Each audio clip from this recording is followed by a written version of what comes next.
संतानहन्तारो यत्पादाम्बुजरेणवः स्वीयानां तान् निजाचार्यान् प्रणमामि मुहुर्मुहुः। यदनुग्रहतो जन्तुः सर्वदुःखातिगो भवेत् तमहं सर्वदा वन्दे श्रीमद्वल्लभनन्दनम्। अज्ञानतिमिरान्धस्य ज्ञानाञ्जनशलाकया चक्षुरुन्मीलितं येन तस्मै श्रीगुरवे नमः।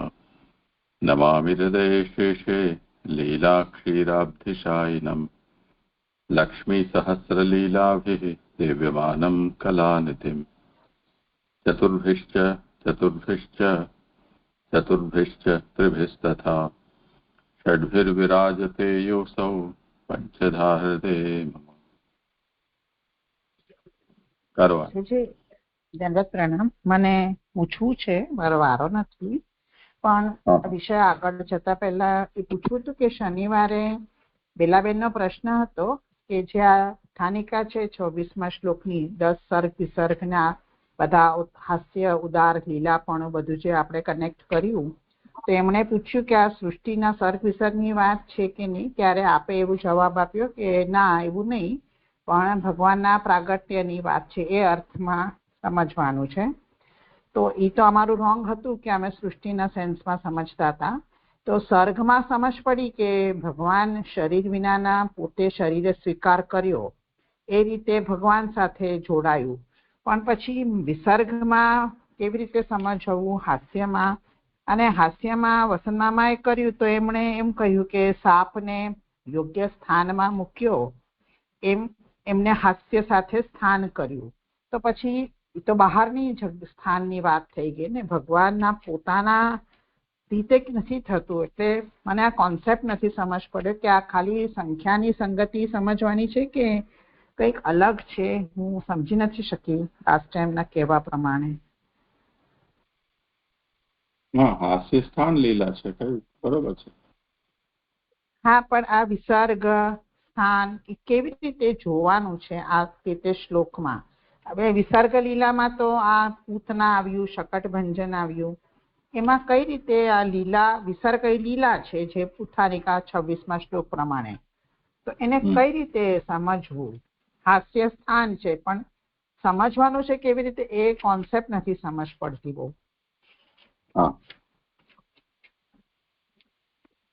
પ્રણામ મને પણ હા ના, એટલે મને આ હાસ્યમાં તો અહીંયા વચ્ચે એવું આવ્યું હતું કે પેલા બાળકો એવું વિચારતા હતા કે અમે ભગવાનનું રક્ષણ કરીએ છીએ, પણ પછી રક્ષણ ભગવાને કર્યું, એવી રીતે આવ્યું છે.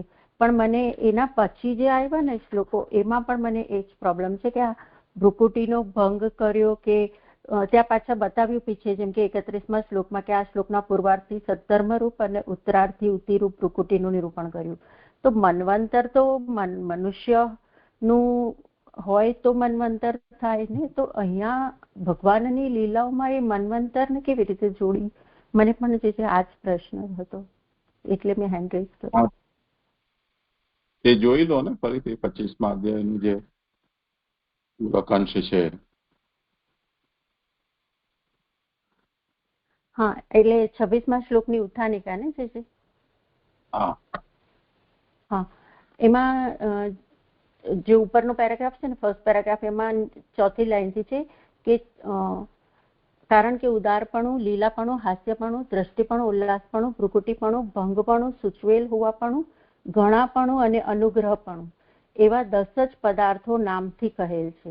એટલે એ જે હવે અત્યારે 10 શ્લોક જે ચાલી રહ્યા છે એનું કહ્યું. પછી આથી એમ સૂચવેલું છે કે 10 પ્રકારની લીલાઓ આ અવતારમાં થઈ છે. એટલે મૂળરૂપ જે પુરુષોત્તમ શ્રી કૃષ્ણનું પ્રાકટ્ય થયું છે એમાં આ 10 પ્રકારની લીલાઓ થઈ છે. તેથી જેટલા આ ભગવાન છે તેટલા આ છે. અને આથી એમ સૂચવેલ છે કે 10 પ્રકારની લીલાઓ એકમાં રહેલી હોવાથી એક પ્રયોજન વાળી છે. એટલે આ 10 પ્રકારની જે ઉપર લીલાઓ વર્ણવી છે તે બધી એક જ પ્રયોજન વાળી. એટલે આ પ્રયોજનમાં કેવી રીતે સમજવાનું એ નહીં ખબર પડી. ના, એ નથી કહી રહ્યો, આ પ્રત્યેકનો અર્થ બતાવ્યો છે ને, ખાલી એટલી જ વસ્તુ જોવે. એટલે એ પેલા 2:12 શ્લોક સાથે જોડું કે આ સર્ગ વિસર્ગની સાથે જે ઉદારપણું છે એ સર્ગ છે, પછી લીલાપણું છે, લીલાપણું એ વિસર્ગ સાથે જોડ્યું, પછી વિસર્ગ, પછી હાસ્યપણું એ પોષણ, સ્થાન છે, દ્રષ્ટિપણું સ્થાન, પછી દ્રષ્ટિપણું એ પોષણ છે, ઉલ્લાસપણું છે. આમાં શું અસ્પષ્ટતા છે એ જોઈ લો, એમાં ક્યાં સમસ્યા? હા, એટલે આ વિસર્ગ લીલા હોવાનું જે અહીંયા કહ્યું એ કેવી રીતે સમજવું, ક્વેશ્ચન એટલો જ છે. એટલે આ શ્લોક સાથે કનેક્ટ કરવાનું છે જનરલ, એટલે શું સમજવાનું શું છે નથી ખબર પડતી મને. એ હવે આની સાથે શ્લોક સાથે જોડો કે અહીંયા શું કર્યું છે તેનાથી આ વિસર્ગ થયો. હા, એ જ હું પૂછું છું કે અહીંયા 27મા શ્લોકમાં જે વિસર્ગની વાત છે તેમાં આ પૂતનાની વાત આવી, શકટભંજનની આવી, તો અને અર્જુન વૃક્ષ ને પાડ્યા એ વાત આવી. તો એમાં વિસર્ગ શું સમજવાનું? વિશેષ પ્રકારનો સર્ગ આપણે નોર્મલ ડેફિનેશન લઈએ વિસર્ગની, તો અહીંયા કેવી રીતે આ વિશેષણ સર્ગ શું થયું? આ એ જ હું પૂછું છું. એની એ વ્યાખ્યા થોડી છે ને, એ તો એનો વિસર્ગ છે, એ તો એનો વ્યુત્પત્તિનો અર્થ છે. વિસર્ગ પૌરુષ સ્મૃત, એમનું જે મહાત્મ્ય છે પૌરુષ છે એ વિસર્ગ છે. એટલે જે ક્રિયા જ્ઞાન અને ભક્તિ જે બતાવી છે, તો એની વિશેષ પૌરુષ એવી રીતે 3 વસ્તુ જે, કારણ કે અહીંયા એવું બતાવ્યું છે, કારણ કે ભગવાનની લીલા જ્ઞાન, ક્રિયા અને ઈચ્છા શક્તિ જણાવનારી છે, તો એને અહીંયા પૌરુષ તરીકે, વિસર્ગ તરીકે લેવાશે. એ તો આને થયું પારુલને કરશે તમારે.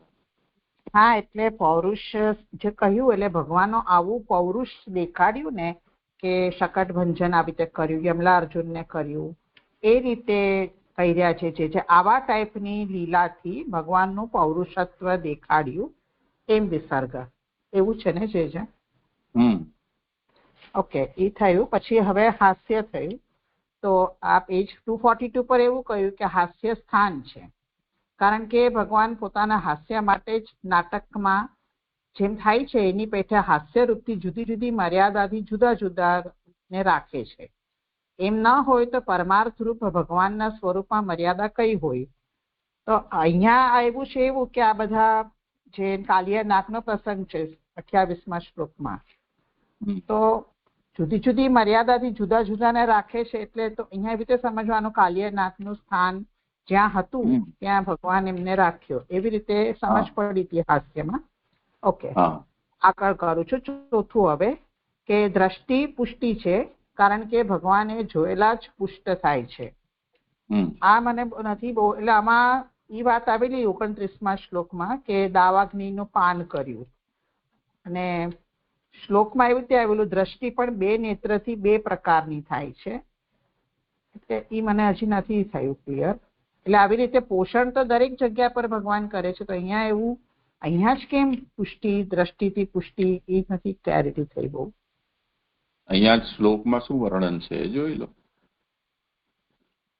હા, શ્લોકાર્થ એવી રીતે છે કે રાતના સુતેલાને અને પવિત્ર વન દાવાગ્નિથી બળતું હતું, ત્યારે પોતાના અંતકાલનો જેણે નિશ્ચય કર્યો છે તેવા વ્રજને બલભદ્ર સાથે ન જાણી શકાય તેવા વીર્યવાળાએ નયનો બંધ કરાવીને અહીંથી બીજે જે લઈ જશે તે કર્મ દિવ્ય જેવું છે.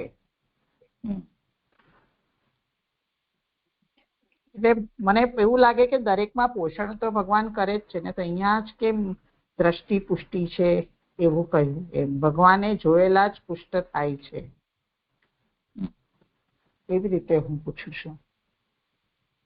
એટલે અહીંયા જે શ્લોકના વચ્ચે આવ્યું સુબોધિનીમાં કે એકમાં નેત્ર બંધ કરાવીને મૂંઝવણનો ત્યાગ કરીને ભાંડીરમાં લાવ્યા ને ઊંઘતા જ બચાવેલા, એ રીતે અહીંયા દ્રષ્ટિને પુષ્ટિ કરી છે એવું સમજવું જોઈએ. ઓકે, હા, તો એ બરાબર. હવે પછી 5મું આવ્યું કે ભ્રુકુટી ઉતી છે, પણ અહીંયા આપણે વ્યુત્ક્રમ બીજો જે છે એ રીતે અહીંયા આવ્યું છે કે ઉલ્લાસને ઉતી કહ્યું છે. તો અને એમાં બી મારો બી આ એક પ્રશ્ન હતો કે પેજ 251માં જે 5મી ફૂટનોટ છે, જે હમણાં બેલાબેન બી પૂછી રહ્યા હતા કે ઉત્તરાર્ધથી ને પૂર્વાર્ધથી એવું તો કઈ હતું ને. 5મી લીલામાં એવું ફૂટનોટમાં આવ્યું કે બંધન ન થયું એ પદાર્થનું અદ્વૈત જણાવનાર છે, અને એ ઉત્તી લીલાની સમાપ્તિમાં કહી છે કે અને નાનું ઉદર સર્વત્ર રહેનાર હોવાનું સ્પષ્ટ પ્રમાણથી ઉલ્લાસ થયો. ઉત્તરાર્ધમાં કહેલ જગત દેખાડવાનું વિકાસ રૂપ હોય પ્રમેયથી ઉલ્લાસ થયો. અને ત્યારે ગીતાબેનને બી પ્રશ્ન પૂછ્યો હતો ને આપે કહ્યું કે આ પેજ 242 પર, એટલે હું એમાંથી આપને પૂછું છું. પેજ 242માં નીચેથી ચોથી લાઈન છે કે ઉત્તી ઉલ્લાસ છે. પેલા એ લઈ લો ને, જે ભગવાન જે પ્રકારની વાસના ભગવાનના ભીતર જાગે છે તે પ્રકારે ભગવાન પોતાના ભ્રમરને ચલાવે છે.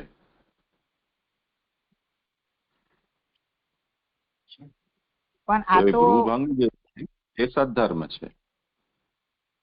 એ વર્ણન અહીંયા આવી રહ્યું છે કે નહીં એ જોઈ લો. અહીંયા તો દોરડાનું છે અને આ બ્રહ્મ જ્ઞાન ભગવાનને કરાવ્યું, તો કેવી રીતે આપ કહો છો એ બેઠું નહીં બરાબર. એમાં બે વસ્તુ બતાવી ને,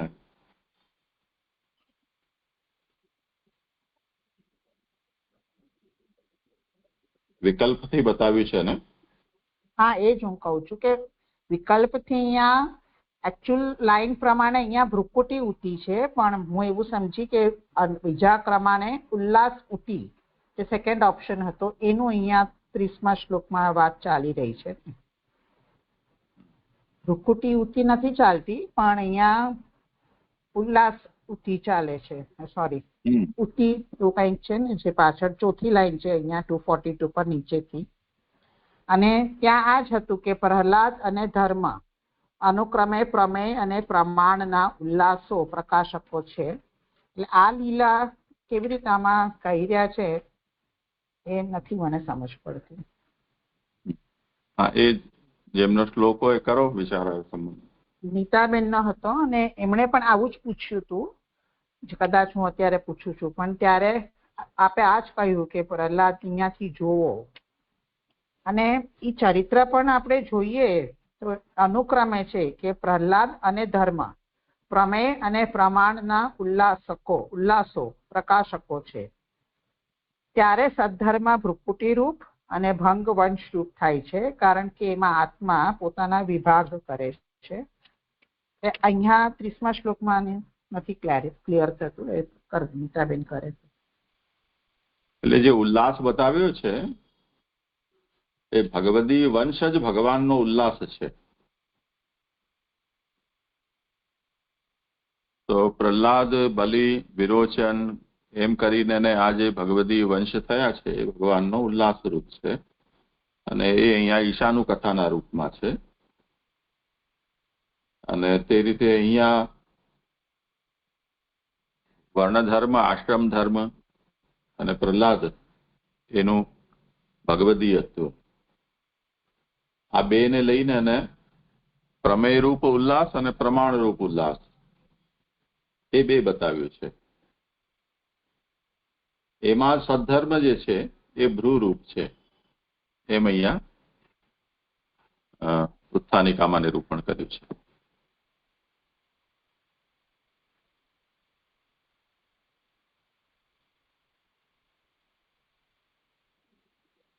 જે આ ઓર્ડર કઈ રીતનો લેવાનો છે? અહીંયા ભ્રુકુટી ઉતી લેવાનો છે કે નીચે જે કહ્યું છે ફોર્થ નીચેથી લાઈન કે ઉતી ઉલ્લાસ છે એ ક્રમ અહીંયા લેવાનો છે 30મા શ્લોકમાં? જો ઉલ્લસદ ભ્રુભંગ, એમાં ઉલ્લાસને અલગ લો, ભ્રુ અને અલગ લો અને ભ્રુભંગને અલગ લો તો એક જુદો ક્રમ થાય છે. અને ઉલ્લસત ભ્રુ એ રીતે લો તો એનો અલગ ક્રમ થશે, બીજો ક્રમ થશે. એટલે છે મહાપ્રભુજી અહીંયા બંને રીતથી બતાવી રહ્યા છે.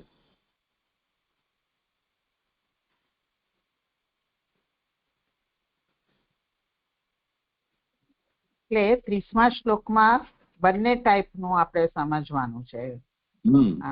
ભ્રુકુટી રૂપ ઉતી પણ અને ઉલ્લાસ રૂપ ઉતી પણ, એમ આપ કહી રહ્યા છો. હા. અને પછી 31મા શ્લોકમાં ઉત્થાનિકામાં એમ આવ્યું એ પ્રમાણે ઉલ્લાસનું નિરૂપણ કરીને નીચેના શ્લોકથી ભ્રુકુટીનું નિરૂપણ કરે છે. તો અહીંયા ભ્રુકુટીથી મન્વંતર આવ્યું હતું અને અહીંયા નંદને અને વરુણને બંધનમાંથી ને મુક્ત કર્યા હતા. તો જે હમણાં બેલાબેન બી કહી રહ્યા છે કે મન્વંતર તો આપણા ધર્મ આવે, તો અહીંયા કેવી રીતે આ મન્વંતરને ઘટિત કરવું? અને આગળની ઉત્થાનિકામાં એવું કહ્યું છે કે ભંગ સદ્ધર્મ છે કારણ કે સર્વને પોતાના સ્થાનથી પ્રકાશિત કરે છે. તો અહીંયા જે ભગવાને એમને ધર્મ બતાવ્યો એ રીતે અહીંયા મન્વંતર બેસે છે. જે 252 પેજ પર થર્ડ લાઈન છે કે નંદનું રક્ષણ કર્યું, આથી એમ જણાવ્યું કે બીજા ધર્મ પોતાના ધર્મ નથી, ભગવાનના ધર્મો જ પોતાના ધર્મો છે, તેથી ભગવાન આત્મા છે. એ રીતે અહીંયા મન્વંતર સમજવું. જેમનો શ્લોક છે એમણે વિચાર કર્યો હોય તો પ્રયાસ કરો. હા જીજી પ્રણામ. એટલે એમાં 32મા શ્લોકમાં એમાં આવે છે કે એમાં સદ્ધર્મ એ રીતે હું સમજી છું કે એમાં ભગવાન વ્રજવાસીઓનો અન્યાશ્રય છોડાવે છે અને એ રીતે એમને અનન્યતા પ્રાપ્ત કરાવે છે. એટલે એમની ગતિ એ રીતે પોતાના સ્થાન પર એમને જે આગળ કહ્યું ને કે ભંગ સદ્ધર્મ છે કારણ કે સર્વને પોતાના સ્થાનથી પ્રકાશિત કરે છે, એટલે એમને એ રીતની ગતિ આપે છે અન્યાશ્રય છોડાવીને. એ 32મા શ્લોકમાં આવી રહ્યું છે. જિજ્ઞાબેન, આપણે 31મા શ્લોકનું ડિસ્કસ કરીએ છીએ, એમાં પૂછું છું. અચ્છા. નહીતર આ રીતે જે બે પ્રમાણે મહાપ્રભુજીએ જે બતાવ્યું ને એમાં સદ્ધર્મ રૂપ જે ભંગ બતાવ્યું છે એનું આ રીતે નિરૂપણ છે.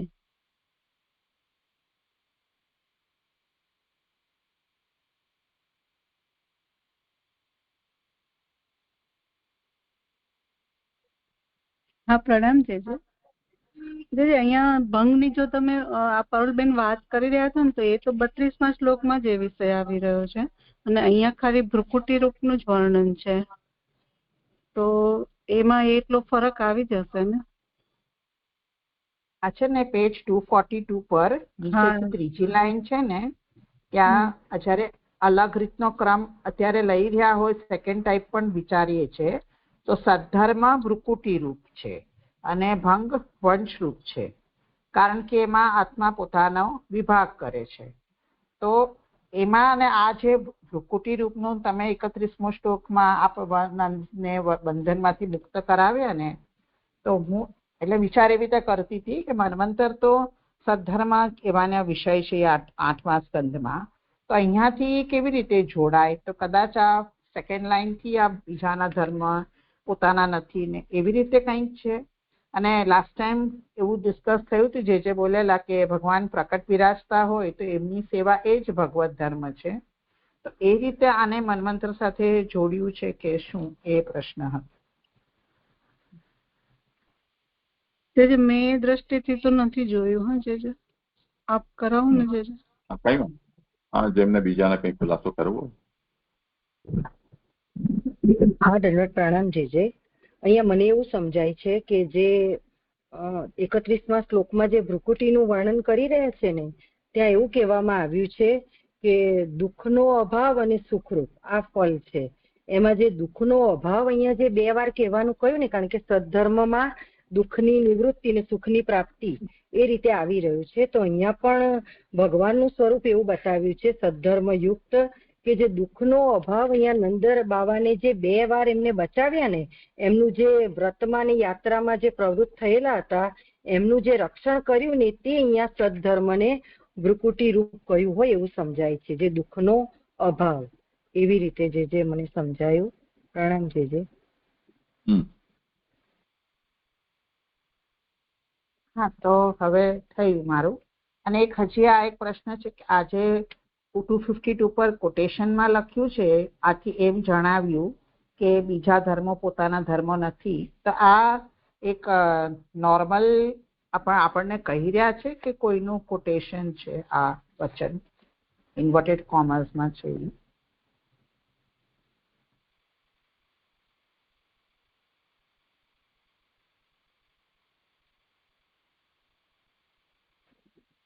અહીં તો આ જ વચન લાગી રહ્યું છે, અહીંનું જ કઈ એવું ઇંગિત તો કર્યું નથી, પણ કદાચ મૂળમાં હોય તો જે પણ અહીંયા જે બીજા ધર્મો એ પોતાના ધર્મો નથી અને ભગવાનના જ ધર્મો જે પોતાના ધર્મો છે, એમ ભગવાન આત્મા છે એમ કહીને અહીં પરબ્રહ્મના સ્વરૂપનું જ અહીંયા સદ્ધર્મથી નિરૂપણ કરી રહ્યા છે. અને આ દુઃખનો અભાવ બતાવ્યો ને ઉત્તરાર્ધની કારિકાથી સુખની પ્રાપ્તિ, એવી રીતે અહીંયા સમજાય છે. જે આ એક કોટેશન નથી કે આનું, આ તો મને નામ છે કે સંપાદકે પોતાની રીતે એને અંડરલાઈન કરવા માટે આપ્યું છે.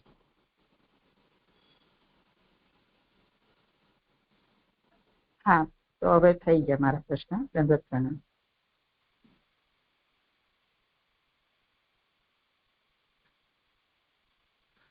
જેમનો વારો હોય આગળ. પ્રણામ જે કરું મારો ક્રમ. હાથ ઊંચો રાખ. હા હા જી જે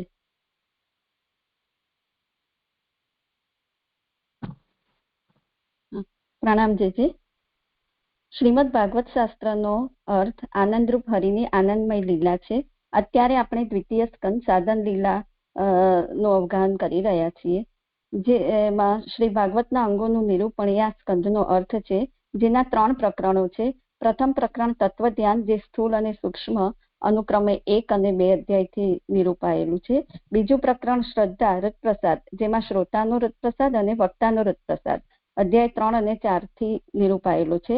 ત્યાર પછી પ્રકરણ ત્રીજું આપણે જોઈ રહ્યા છીએ અત્યારે, વિમર્શ, જે ઉત્પત્તિ અને ઉપપત્તિથી વિભાજિત થયેલ છે. એમાં ઉત્પત્તિ અત્યારે આપણે જોઈ રહ્યા છીએ. એના 3 પ્રકાર છે. એક અનિત્ય પદાર્થની ઉત્પત્તિ, એટલે કે જળ પદાર્થની ઉત્પત્તિ, જે 5મા અધ્યાયમાં આપણે જોયું. પછી નિત્ય અને હદવાળા પદાર્થો, જીવોનો સમાગમ, એ 6થા અધ્યાયમાં જોયું. ત્યાર પછી નિત્ય અને હદ વિનાના દેહમાં ભગવાનનું પ્રાકટ્ય, એ 7મા અધ્યાયમાં જોઈ રહ્યા છીએ. અત્યારે આપણે 7મા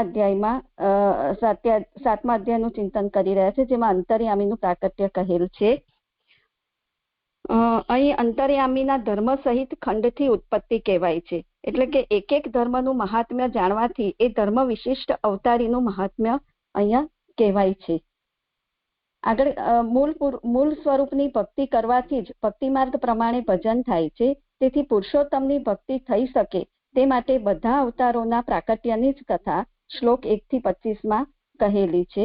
ત્યાર પછી શ્લોક 26માં શ્રી કૃષ્ણનું સ્વરૂપ કહેલું છે અને 27મા શ્લોકમાં યમલા અર્જુનના પ્રસંગથી શ્રી કૃષ્ણનું મહાત્મ્ય જણાવેલ છે. ત્યાર પછી હમણાં પણ આપણે ચર્ચા કરી 242 પેજ નંબર પર જે ઉત્થાનિકા આપેલી છે, એમાં આપણે જોયું કે ઉદાર લીલા સાથેના હાસ્યવાળી દ્રષ્ટિથી ઉલ્લાસ પામતી 2 પ્રકૃતિના ભંગથી સૂચવેલ છે ઘણો અનુગ્રહ, જેમણે તે જે 2:12માં વર્ણવ્યું છે તે સ્વરૂપનું નિરૂપણ 26 થી લઈને 36 શ્લોક સુધી એનું નિરૂપણ આવી રહ્યું છે. આજે શ્લોક 32મો હું લઈ રહી છું. એમાં ઉત્થાનિકા પેજ નંબર 252 એ પ્રમાણે પ્રકૃતિનું નિરૂપણ કરીને નીચેના શ્લોકથી ભંગનું નિરૂપણ કરે છે. ગોપેર મખે પ્રતિહતે વ્રજ વિપ્લવાય દેવે અભિવર્ષતિ પશુન કૃપયા રિરક્ષુઃ ધર્તોચ્છિલિન્દ્રમ ઇવ સપ્તદિનાની સપ્તવર્ષો મહિદ્રમ અનગ એક કરે સલિલમ.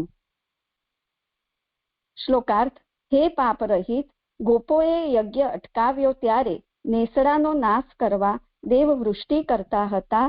ત્યારે 7 વર્ષના એ કૃપાથી પશુઓનું રક્ષણ કરવા માટે 7 દિવસ સુધી છત્રની પેઠે 1 હાથ ઉપર પર્વતને લીલાથી ધારણ કર્યો. સુબોધિનીજી, પહેલા પ્રાપ્ત થયેલ ફળનો ભંગ અહીં એટલે કે નાશ અહીં કહે છે. યજ્ઞથી રક્ષણ થતું, યજ્ઞના ભંગથી દુઃખ થયું. યજ્ઞનું ફળ દેવનો પ્રેમ છે. એટલે અહીં કહી રહ્યા છે કે પહેલા પ્રાપ્ત થયેલ ફળનો ભંગ એટલે જે વ્રજવાસીઓ છે હંમેશા દર વર્ષે જે ઇન્દ્રયાગ કરી રહ્યા હતા તેનો અહીં નાશ કહી રહ્યા છે. યજ્ઞથી રક્ષણ થતું એટલે તેઓ એમ જ સમજતા હતા કે ઇન્દ્રયાગથી જ અમારું રક્ષણ થઈ રહ્યું છે. ગોપ બાલકો, ગાયો જે પશુઓ છે એનું રક્ષણ આ ઇન્દ્રયાગથી જ થઈ રહ્યું છે એમ તેઓ સમજતા હતા. સુબોધિનીમાં આગળ યજ્ઞના ભંગથી દુઃખ થયું. હવે જ્યારે આ યજ્ઞનો ભંગ થઈ રહ્યો છે, એનો યજ્ઞનો નાશ કરી રહ્યા છે, ત્યારે એના દેવતા ઇન્દ્ર છે એમને દુઃખ થાય છે, કોપિત થાય છે. આગળ કહે છે કે યજ્ઞનું ફળ દેવનો પ્રેમ છે.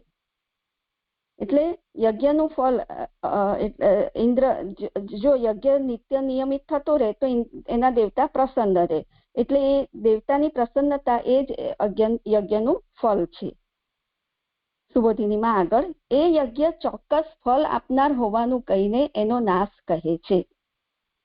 એટલે હવે એનો અહીં નાશ કેમ કહે છે કે આ યજ્ઞ કેવા પ્રકારનો છે? એ સાધન વાળો હોય છે અને દેવો દ્વારા થયેલો છે. એટલે એ એક સીમિત છે, એક પર્ટિક્યુલર કોઈ ચોક્કસ ફળ આપનારું છે. એમ પરમ પુરુષાર્થ રૂપ ફળની પ્રાપ્તિ એનાથી થતી નથી. એટલે કહી રહ્યા છે કે આ યજ્ઞ ચોક્કસ ફળ આપનાર હોવાનું કહીને એનો નાશ કહે છે. એટલે નાશ થઈ શકે તેવો છે. આગળ સુબોધિનીમાં ગોપો સદા યજ્ઞ કરતા, એમને લીધે જ ભગવાને એ યજ્ઞનો નાશ કર્યો. હવે અહીં કહી રહ્યા છે કે ગોપો જે વ્રજવાસી છે એ સદા આ યજ્ઞ ઇન્દ્રયાગ છે એ નિત્ય કરતા હતા અને એમને લીધે જ ભગવાને એ યજ્ઞનો નાશ કર્યો. એટલે ભગવાને એમને અન્યાશ્રય છોડાવવો હતો અને એના માટે જ આ કાર્ય કર્યું, આ યજ્ઞનો નાશ કર્યો. આ અન્યાશ્રય છોડાવવા માટે જ ભગવાને આ કાર્ય કર્યું. એ યજ્ઞ બંધ સુબોધિનીમાં એ યજ્ઞ બંધ થયો ત્યારે ઇન્દ્ર રક્ષણ કરનારો હોવાથી એ યજ્ઞ અટકતા દેવે વર્ષા કરતા નેસડાનો નાશ કરવાનો આરંભ કર્યો. આથી એવો નિશ્ચય થાય છે કે યજ્ઞનું ફળ દેવની પ્રીતિ હતું. એટલે આ યજ્ઞ જ્યારે ઇન્દ્રયાગ બંધ થયો ત્યારે એના દેવતા જે ઇન્દ્ર છે એ યજ્ઞનું રક્ષણ કરનારા હતા. એટલે એ યજ્ઞ અટકતા ઇન્દ્રદેવે વર્ષા કરી અને નેસડાનો વ્રજભૂમિનો નાશ કરવાનો એમણે આરંભ કર્યો. આથી એવો નિશ્ચય થાય છે કે યજ્ઞનું ફળ દેવની પ્રીતિ હતું. જે આગળ પણ કહ્યું કે યજ્ઞનું ફળ દેવનો પ્રેમ છે, એ જ વસ્તુ અહીં સિદ્ધ કરી કે જ્યારે એમ યજ્ઞ બંધ કર્યો ત્યારે એ દેવતા કોપિત થઈ ગયા. એટલે એમ કે એ પ્રસન્ન અને એ યજ્ઞ નાશ થતા એ દેવતા ક્રોધિત થઈ ગયા. એટલે એમ કહી રહ્યા છે કે યજ્ઞનું ફળ દેવની પ્રીતિ હતું. એમ સૂચવેલ છે કે શક્તિવાળાનો આશ્રય હોય ત્યારે જ મર્યાદાનો ત્યાગ કરવો. એ સમયે કૃપાથી ભગવાને રક્ષા કરવાની ઈચ્છા કરી. એટલે અહીં મહાપ્રભુજી કહી રહ્યા છે કે શક્તિવાળાનો જ્યારે આશ્રય હોય ત્યારે જ મર્યાદાનો ત્યાગ કરવો. જે વ્રજવાસી છે એમને શ્રી કૃષ્ણનો આશ્રય મળ્યો એટલે એમણે આ જે ઇન્દ્રયાગ છે એનો ત્યાગ કર્યો. એટલે અહીં કહી રહ્યા છે કે પ્રભુ સર્વ સમર્થ છે. એટલે આવા શક્તિવાળા શ્રી કૃષ્ણનો આશ્રય થવાથી તેમણે એ ઇન્દ્રયાગનો ત્યાગ કર્યો. એ સમયે કૃપાથી ભગવાને રક્ષા કરવાની ઈચ્છા કરી. એટલે વ્રજવાસી જનોએ જ્યારે આ આશ્રય પ્રભુનો આશ્રય કર્યો ત્યારે ભગવાને પણ કૃપા કરીને તેમની રક્ષા કરવાની ઈચ્છા કરી.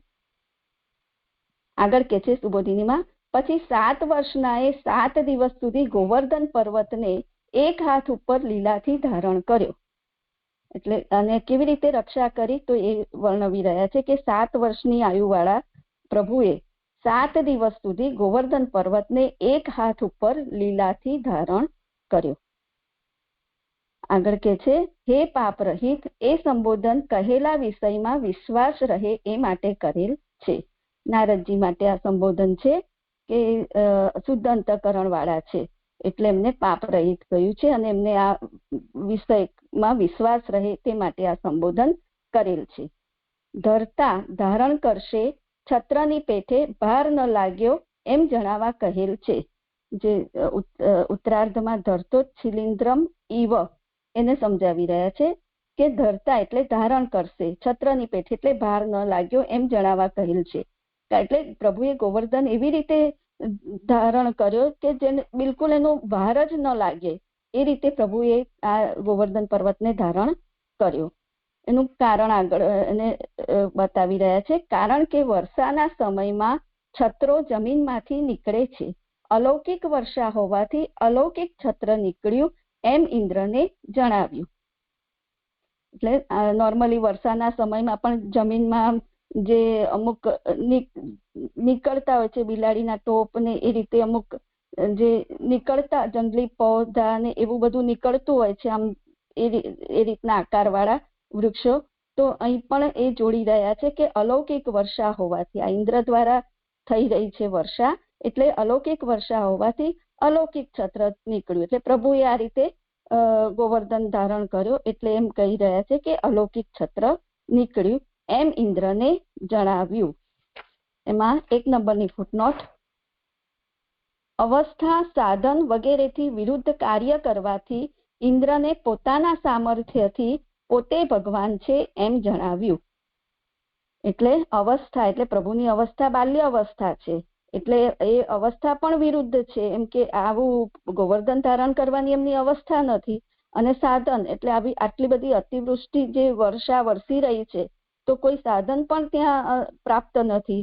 તો એના વિરુદ્ધ પ્રભુએ આ કાર્ય કર્યું છે અને ઇન્દ્રને પોતાના સામર્થ્યથી પોતે ભગવાન છે એમ જણાવ્યું. આગળ સુબોધિનીમાં, 7 તંતુવાળા યજ્ઞમાં વિઘ્ન થાય ત્યારે 7 દિવસ સુધી દુઃખ આપે, તેથી 7 દિવસ સુધી ધારણ કર્યું. એટલે યજ્ઞ 7 પ્રકારના હોય છે એમાં, અને એમાં એ યજ્ઞમાં અગ્નિઓ પણ 7 પ્રકારની હોય છે. એટલે પૂરી તો જે મને સ્મરણ નથી, પણ ગાહ્ય, પત્ય, ષોડશી, આહ્વનિક, આ રીતે 7 પ્રકારની અગ્નિઓ હોય છે. અને આ જે મોટા યજ્ઞો થતા હોય છે, સોમાદિ યજ્ઞ, એમાં આ અગ્નિનો ઉપયોગ થતો હોય છે. એટલે એને સપ્તતંતુ વાળા યજ્ઞ એ રીતે સપ્તતંતુ વાળા યજ્ઞ કહેવાય છે. એટલે અહીં કહી રહ્યા છે કે 7 તંતુ વાળા યજ્ઞમાં વિઘ્ન થાય ત્યારે 7 દિવસ સુધી દુઃખ આપે, તેથી 7 દિવસ સુધી ધારણ કર્યું. એટલે પ્રભુએ 7 દિવસ સુધી ધારણ કર્યું, એનું રીઝન આપ્યું કે આ જે યજ્ઞ 7 તંતુ વાળો હોય છે અને તે 7 દિવસ સુધી દુઃખ આપે છે, તેથી 7 દિવસ સુધી પ્રભુએ ગોવર્ધન ધારણ કર્યો. આગળ કે છે, જ્યાં જ્યાં ધર્મમાં વિઘ્ન જોવામાં આવે છે ત્યાં ત્યાં 7 દિવસ સુધી થશે એમ કહે છે. એટલે એવું શાસ્ત્રમાં પણ એવો નિર્દેશ છે કે ધર્મમાં જ્યાં જ્યાં આવું વિઘ્ન જોવામાં આવે છે ત્યાં ત્યાં 7 દિવસ સુધી થશે. એટલે મને એવું થોડુંક સમજાય છે, 7 દિવસ સુધી આવું દુઃખ થશે એવું જે અહીંયા સમજાય છે, પણ આમાં બરાબર નથી સમજ પડતી. પછી કે છે, જો દુઃખ દૂર થાય તેવું હોય તો 7 દિવસ ચાલુ દુઃખ રહે છે, પછી દૂર થાય છે. જો દૂર ન થાય તેવું હોય તો 7મા દિવસે જ થાય છે. એટલે આ જો દુઃખ દૂર થાય તેવું હોય, દુઃખની નિવૃત્તિ થાય તેવી હોય, તો તે 7 દિવસ સુધી ચાલુ દુઃખ રહે છે અને પછી 7મા દિવસે તે દૂર થાય છે. પણ જો દૂર ન થાય તેવું હોય, આ જે ક્લેશ દુઃખ જે છે એ દૂર થાય તેવું ન હોય, એની નિવૃત્તિ થાય તેવી ન હોય, તો તે 7મા દિવસે જ થાય છે. એક આ પણ મને જે નથી સમજાતું કે તે 7મા દિવસે જ થાય છે. પછી જે આપ કરાવું છું. પછી આગળ કે છે, ભગવાન પોતે પણ 7 વર્ષના હતા, 7 પ્રકારની હદવાળા કાલને ઓળંગેલા. હવે આયુ એમની 7 વર્ષની હતી પ્રભુની, અને એ 7 પ્રકારની એટલે 7 પ્રકારની હદવાળા કાલને ઓળંગેલા હતા. તેથી જ 7 તંતુવાળા યજ્ઞનો ભંગ કર્યો. એટલે આ રીતે કાલને પણ એમ પ્રભુ 7 વર્ષની આયુવાળા હતા, એટલે પ્રભુએ આવા કાલને પણ 7 પ્રકારની હદવાળા કાલને પણ ઓળંગેલા. એટલે 7 તંતુવાળા યજ્ઞનો ભંગ કર્યો અને ફળ પણ જુદા પ્રકારનું થયું. એટલે આજે હમણાં જે આપણે વાત કરી ને કે શ્લોકમાં ભંગ કેવી રીતના હોય, કે પ્રકૃતિ જે આ બધા ધર્મો બતાવ્યા છે, તો એને આ રીતે જોઈ શકાય એમ કે. તો એ જુદા પ્રકારનું ફળ થયું, એ એમાં 2 નંબરની ફૂટનોટ. જુદા પ્રકારનું એટલે કાલની મર્યાદાનું ઉલ્લંઘન કરીને ફળ થયું એમ પુરુષોત્તમજી કહે છે. એટલે પ્રભુએ આ રીતે કાલની મર્યાદા એટલે કાલને પણ પ્રભુએ 7 વર્ષની આયુવાળા પ્રભુએ આવી રીતના 7 તંતુવાળા યજ્ઞનો ભંગ કર્યો. એટલે આ જે ફળ થયું યજ્ઞનું ભંગ કર્યો એ ફળ થયું એ વાત કરી રહ્યા છે પુરુષોત્તમજી.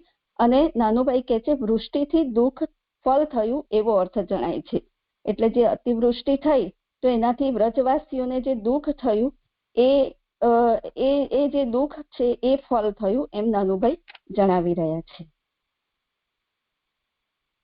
હવે એ આગળ કહી રહ્યા છે સુબોધિનીમાં, કારણ કે મર્યાદા અંગો સાથેના વેદથી ઉત્પન્ન થાય છે. અંગો 6 છે અને વેદ પોતે 1. એટલે વેદના 6 અંગો છે, શિક્ષા, કલ્પ, જ્યોતિષ, નિરુક્ત, વ્યાકરણ. એ રીતે વેદના જે 6 અંગો છે અને વેદ પોતે 1. એટલે આ રીતે જે મર્યાદા છે એ વેદના અંગો સાથેના વેદોથી ઉત્પન્ન થાય છે. અને આ સંવત્સર પ્રજાપતિ છે. આ જે ઉપર બતાવે ને 7 પ્રકારની હદવાળો કાલ, એ કાલાત્મક ભગવાન એટલે સંકર્ષણ છે. એવા કાલને પ્રભુ ઓળંગી ગયા તે અંગો સાથે. હવે આ કાલ કેવો હતો તો કે છે તે અંગો સાથે વેદની પ્રવૃત્તિ કરાવનાર છે. વેદની પ્રવૃત્તિ કરાવનાર પણ આ કાલ છે. તેથી એનું ઉલ્લંઘન કરીને પછી યજ્ઞનું ઉલ્લંઘન કર્યું.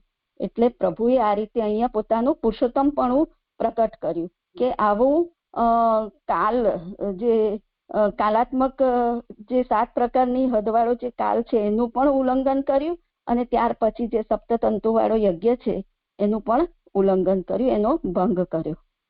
આગળ સુબોધિનીમાં, કાલ ભગવાનમાં હદ બાંધનાર ન હોવાથી 7 ધર્મ ધારણ કરવા એ જ 7 વર્ષના હોવું અને આ ભંગરૂપ 7મો ધર્મ છે. એટલે આ પ્રભુનું જે વર્ણન બતાવી રહ્યા છે કે કાલ છે એ ભગવાનમાં હદ બાંધનાર નથી. એમ કે પ્રભુ છે એ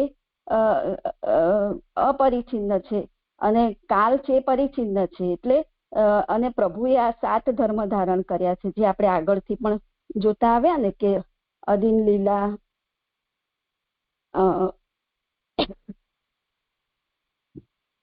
ઉદારપણું, લીલાપણું, હાસ્યપણું, દ્રષ્ટિપણું, આ જે બધા ધર્મ જોયા, ઉલ્લાસપણું, પ્રકૃતિપણું અને આ ભંગરૂપ ધર્મ એ 7મો ધર્મ છે. એટલે આ 7 ધર્મ ધારણ કરવા, પ્રભુનું 7 વર્ષનું હોવું, એટલે આ બધું એ પ્રભુનું પુરુષોત્તમ રૂપ પ્રભુનું પ્રગટ થયું છે અહીંયા. પછી આગળ સુબોધિનીમાં કહે છે, 1 હાથ ઉપર શબ્દથી એ પદાર્થોથી આ યજ્ઞ કરો એવું વચન હોવાથી 1 ક્રિયાશક્તિ ગોવર્ધનમાં મૂકી. એટલે શ્લોકમાં જે કહ્યું ને મહિદ્રમન અનગ 1 કરે એને સમજાવી રહ્યા છે કે 1 હાથ ઉપર પ્રભુએ 1 હાથ ઉપર આ ગોવર્ધન પર્વતને ધારણ કર્યો છે. તો એ શબ્દથી કહી રહ્યા છે કે એ પદાર્થોથી આ યજ્ઞ કરો. આ વચન 10મા સ્કંદમાં 21મા અધ્યાયમાં 25મો શ્લોક છે. એમાં નંદરાયજીને પ્રભુ શ્રીમુખથી આજ્ઞા કરે છે કે જે આ ઇન્દ્રયાગની સામગ્રી, ઇન્દ્રયાગ માટે જે સામગ્રી છે એ જ સામગ્રીથી આપ ગોવર્ધન યાગ કરો. એમાં આ વચન છે. એટલે પ્રભુ શ્રીમુખથી કહી રહ્યા છે. એટલે એ ક્રિયાશક્તિ એમણે ગોવર્ધનમાં મૂકી. નહીં તો સુબોધિનીમાં વાંચું છું, નહીં તો ગોવર્ધનને એવી જ રીતે રાખત. એમાં પહેલા ફૂટનોટ જોઈ લો. 5 નંબરની 7 નંબરની રહી ગઈ. 7 ધર્મ ધારણ કરવા એટલે 7 ધર્મનો અંગીકાર કરવો એવો અર્થ છે.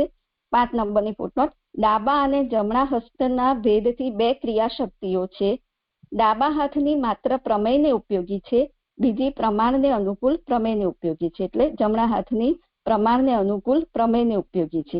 તે પૈકી પહેલીનો ઉપયોગ કર્યો એટલે ડાબા હાથનો ઉપયોગ કર્યો કારણ કે ક્રિયાશક્તિનું રક્ષણ ઈચ્છેલું હતું. એટલે અહીંયા પ્રભુએ 1 કરે, જે પ્રભુએ ક્રિયાશક્તિ ગોવર્ધનમાં મૂકી એટલે પ્રભુની ઈચ્છા જ હતી. એટલે પ્રભુએ ક્રિયાશક્તિનું રક્ષણ ઈચ્છેલું જ હતું.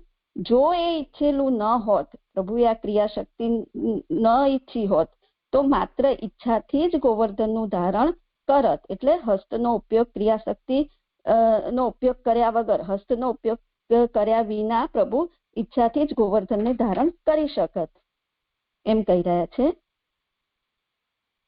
નહીં તો હવે સુબોધિનીમાં નહીં તો ગોવર્ધનને એવી જ રીતે રાખત, એટલે પ્રભુ ઈચ્છાથી જ ધારણ કરી શકત. પછી આગળ લીલાથી શબ્દથી એમ જણાવ્યું છે કે વાસ્તવિક રીતે તો યજ્ઞ એવો ન હોવાથી ભગવાને જ એને તેવો કરેલ હોવાથી ભગવાનની ઈચ્છાથી જ ગોવર્ધન એવી રીતે રહેલો.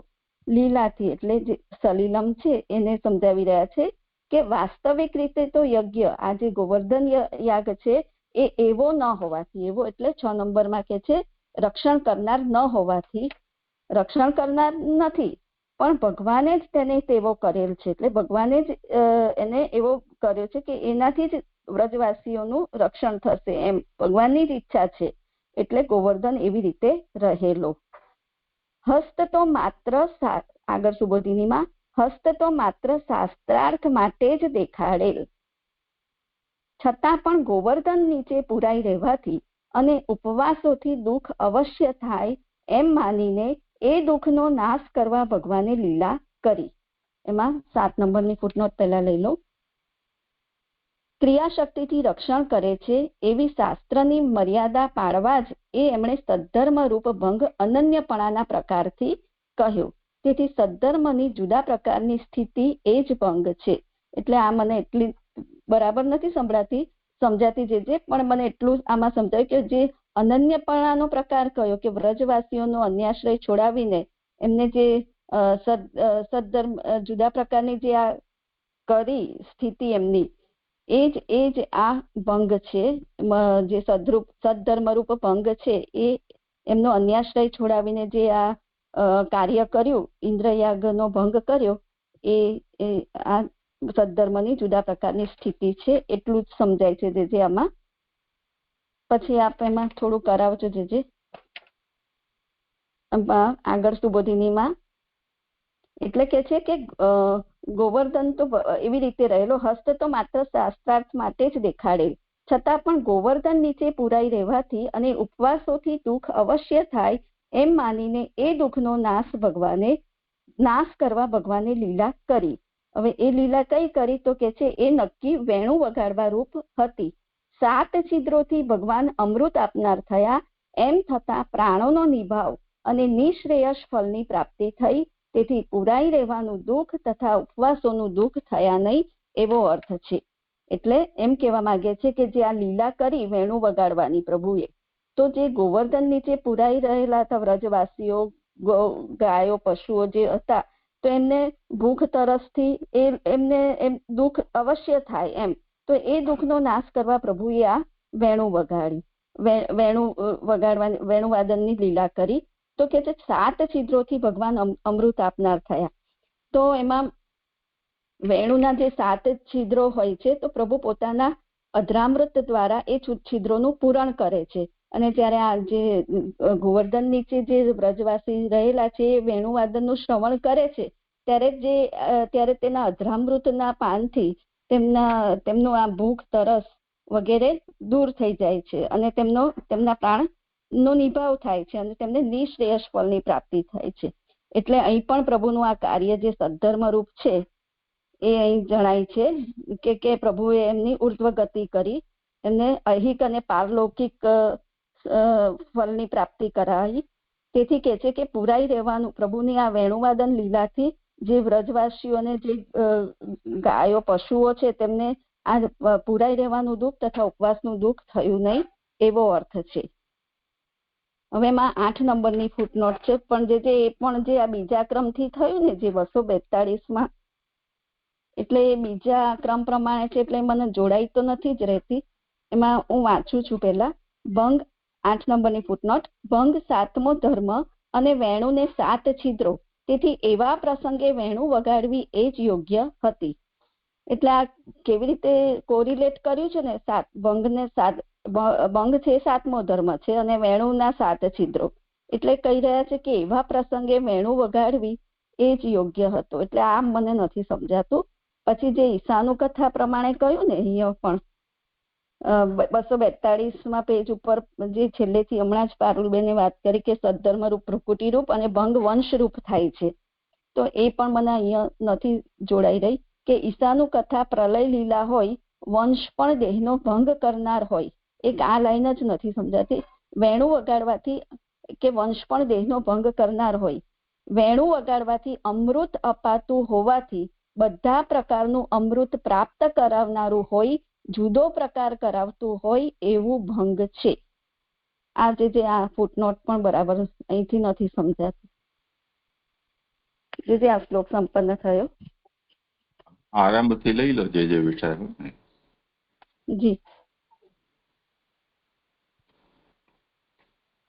હા, 253 પેજમાં વચ્ચે જે છે ને જે કે 7માં 253 હા એમાં વચ્ચે છે કે ત્યાં 7 દિવસ સુધી થશે. એટલે એ તો સમજ પડી કે શાસ્ત્રમાં નિર્દેશ છે કે જ્યાં જ્યાં ધર્મમાં વિઘ્ન જોવામાં આવે છે ત્યાં 7 દિવસ સુધી એટલે દુઃખ રહેશે, એમ જ ને જે? હા, 7 દિવસમાં સારું થઈ જશે. હા, પછી આગળ કે છે જો દુઃખ દૂર થાય તેવું હોય તો 7 દિવસ ચાલુ રહે છે, પછી દૂર થાય છે, એ સમજાયું. પછી કે છે જો દૂર ન થાય તેવું હોય તો 7મા દિવસે જ થાય છે. એટલે 7મા દિવસે દુઃખ રહે છે જ, એમ જ સમજવાનું. હા, એટલે 7 દિવસની મર્યાદામાં દુઃખનું નિવારણ થઈ શકે અથવા તો 7મા દિવસે જ નિવારણ થાય. જી, 7મા દિવસે જ થાય છે એટલે 7મા દિવસે નિવૃત્ત થઈ જાય છે. હા, થયું છે આ. અને આ મને આ ફૂટનોટમાં છે ને જે આ તો થયું કે ક્રિયાશક્તિથી રક્ષણ કરે છે. અને આ જે મેં કહ્યું સદ્ધર્મની જુદા પ્રકારની સ્થિતિ એ જ ભંગ, એટલે જે આ વ્રજવાસીઓનો અન્યાશ્રય છોડાવી એ જ જુદા પ્રકારની સ્થિતિ છે. હા, એટલે આજે શાસ્ત્રાર્થ તત્વ આ જે કહ્યું ને અહીંયા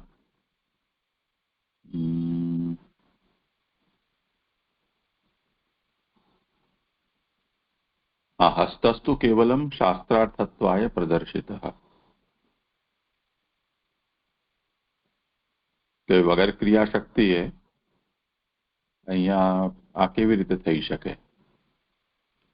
તો ક્રિયાશક્તિનું પ્રદર્શન કરવા માટે પ્રભુએ શ્રીહસ્ત પર ગિરિરાજને ધારણ કર્યા છે એવું દર્શન કરાવ્યું. તો એવમ રૂપ શાસ્ત્ર મર્યાદા પાલનાય એવમ અત્ર સદ્ધર્મો ભંગ સદ્ધર્મ રૂપો ભંગ અનન્યત્વ રૂપ ઉક્ત. સદ્ધર્મને પૂર્વમાં વ્યાખ્યાત કર્યું છે ને, સદ્ધર્મ એટલે ભગવત ધર્મ, ભગવત સેવારૂપ ધર્મ એટલે અનન્યતા. તો અહીંયા ઇન્દ્રયાગ કરતા હોવાથી એનું ભંગ થતું હતું. તેન સદ્ધર્મ સે પ્રકારાંતર સ્થિતિરેવ ભંગ ઇતિ સિદ્ધ્યતિ. એટલે બીજા પ્રકારથી સ્થિતિ જે છે સદ્ધર્મની એ જ અહીંયા સદ્ધર્મનો ભંગ છે એમ થયું. જી જી જી જી સરસ થયું.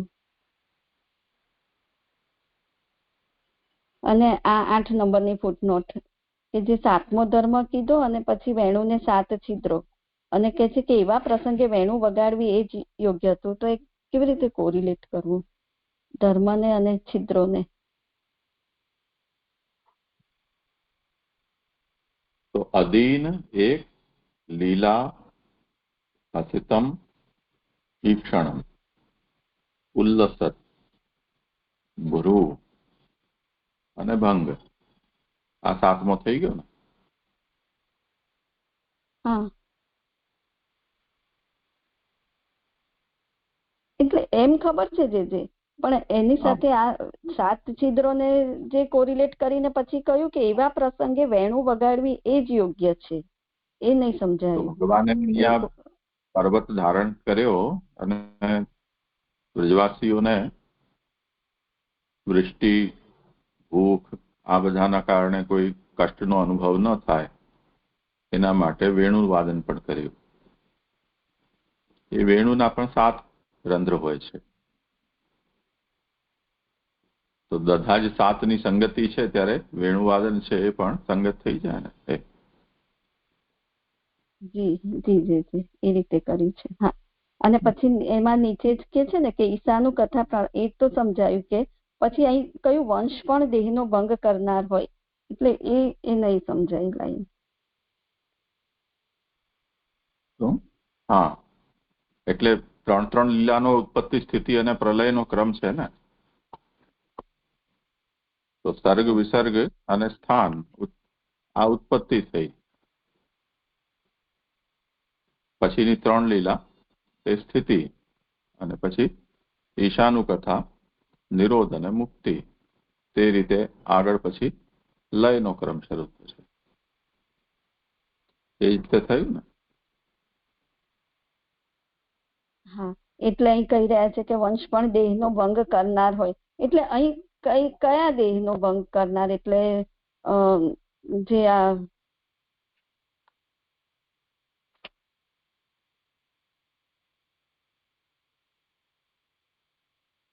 અહીં પણ કહ્યું ને કે વંશ પણ દેહનો ભંગ કરનાર હોય. હા, એટલે પ્રલય કરનાર, નાશ કરનાર હોય. હા, થયું છે વેણુ વગાડવાથી અમૃત અપાતું. હા, થઈ ગયું છે. પ્રણામ છે.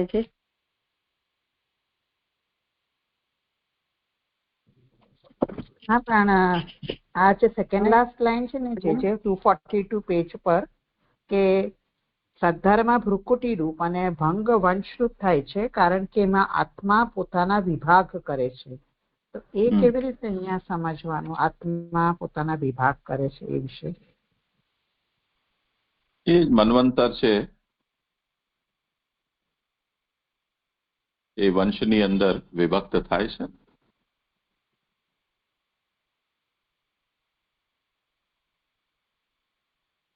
પેલા જે મનુના વંશ વેલો આવે છે એ રીતે કયો છો?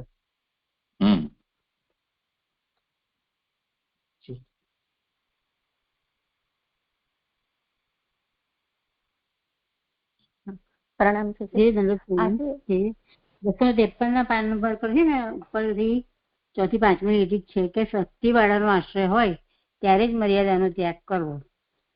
એ થોડું મને એક્ઝામ્પલ સાથે સમજવું જોઈએ. શક્તિવાળાનો આશ્રય એટલે આપણે મારા લેવલથી આપણે આશ્રય તો છે અનન્ય કૃષ્ણમાં જ ભક્તિ કરીએ છીએ, પણ એટલું એપ્લિકેબલ તો નથી થતું આપણાથી. આશ્રય એટલો દ્રઢ તો નથી જ રહેતો, તો આપણે કેવી રીતે લેવાનું આમાં? જેને જ્યાં શક્તિ વધારે જણાતી હોય ત્યાં જ આશ્રય કરતા જ હોય છે. એ તો પ્રકટ જ વસ્તુ છે ને. પણ ભગવાનની પણ ઈચ્છા ભાઈ જોડે હોય ને. આમ આગળ લખ્યું ભગવાને રક્ષા કરવાની ઈચ્છા કરી, એટલે ભગવાનની ઈચ્છા હોય અને આશ્રય દ્રઢ હોય.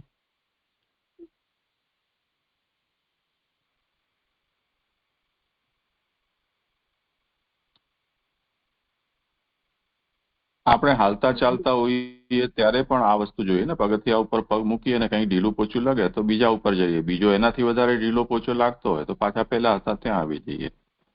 તો જેનો આશ્રય આપણે છોડવા જવું થઈ રહ્યા છીએ અને જેનો લઈ રહ્યા છીએ એમાં બલાબલનો નિર્ણય તો કરીએ જ છીએ. એ રીતે ભગવાન આશ્રય હતા તો ઇન્દ્રનો આશ્રય છોડી શકાય. જી જય દંડવત પ્રણામ જી.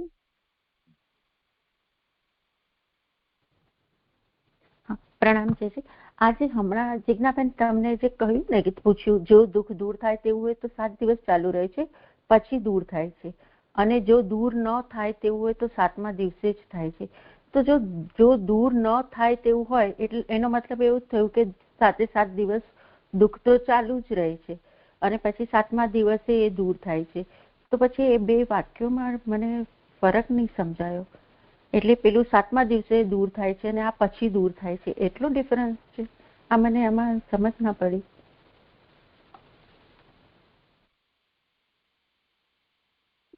આમ તો સેમ જ લાગે છે, પણ એ દુઃખ તો 7મા દિવસે દૂર થાય છે, જે હમણાં આજ્ઞા કરી ને કે 7મા દિવસે દુઃખ દૂર થાય જ છે એમ.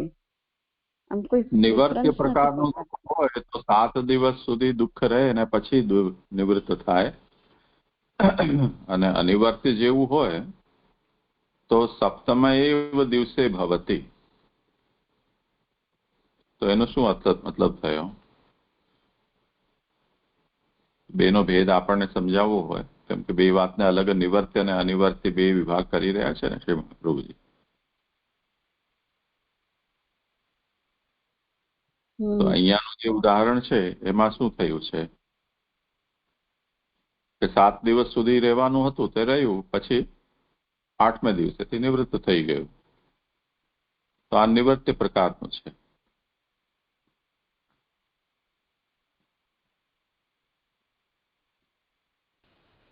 હા જી એ સમજાયું. અને પછી એના પછી જે કહ્યું જો દૂર ન થાય એવું હોય તો 7મા દિવસે જ થાય છે. તો એ 7મા દિવસે જ થાય છે એટલે 6 દિવસ દુઃખ રહે, 7મા દિવસે અનિવાર્યપણે દુઃખ દૂર થઈ જાય છે, એવું સમજવાનું?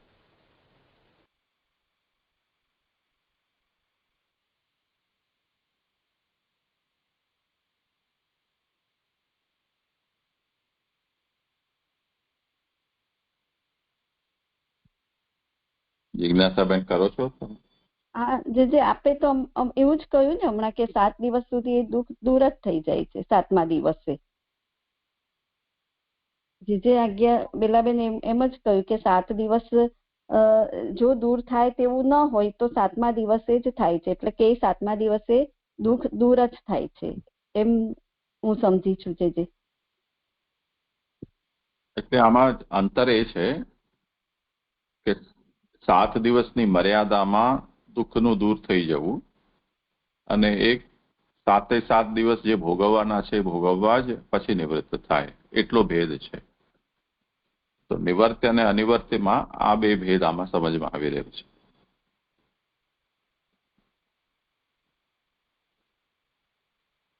એટલે અહીંયા લેખ પુરુષોત્તમજીએ તો આ વિષય ઉપર નથી કહ્યું, પરંતુ લેખકાર છે 7મ એવ દિવસે ભવતી એના ઉપર પરીક્ષિતનું ઉદાહરણ આપ્યું છે.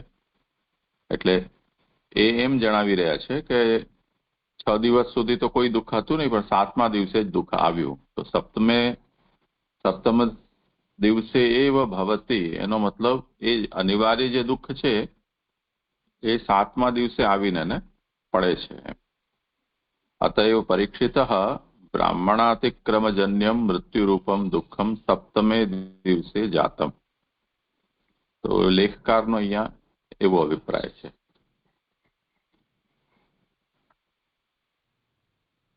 હા જી પરીક્ષિતજીના ઉદાહરણથી સમજાયું.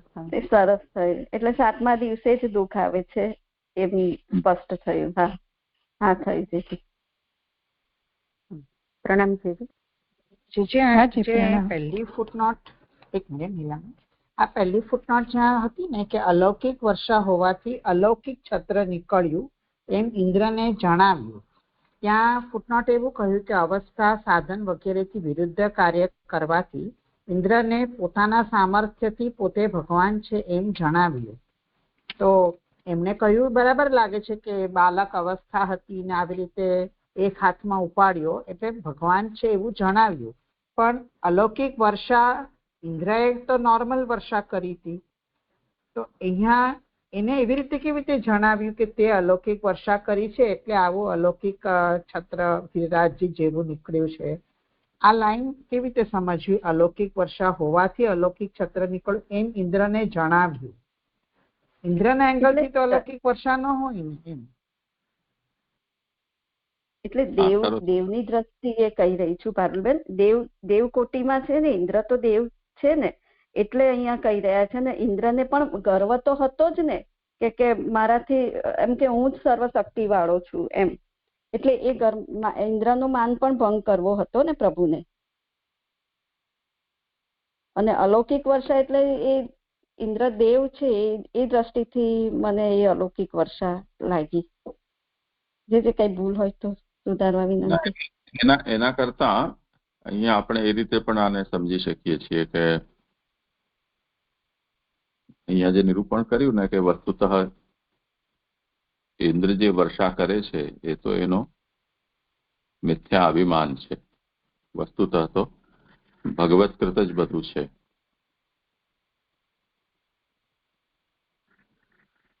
હવે અહીંયા વ્રજવાસીઓની આ સમજ ન હતી એટલે વૃષ્ટિની કામનાથી પરંપરાથી ઇન્દ્રને વર્ષાના દેવ માની અને એમનું પૂજન કરતા આવતા હતા. એટલે ભગવાને એ બંધ કરાવ્યું એટલે મખભંગ જે થયો એનાથી ઇન્દ્ર રિષ્ટ થયો.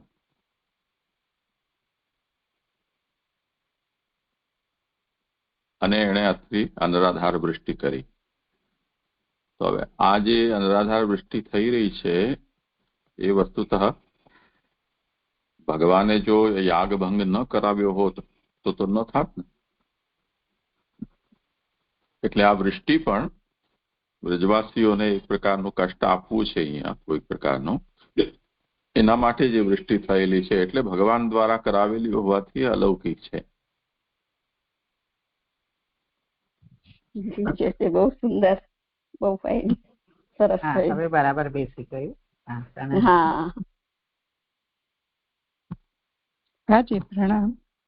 આજે આપે આત્માનો વિભાગ કરે છે તેની માટે શું જણાવ્યું?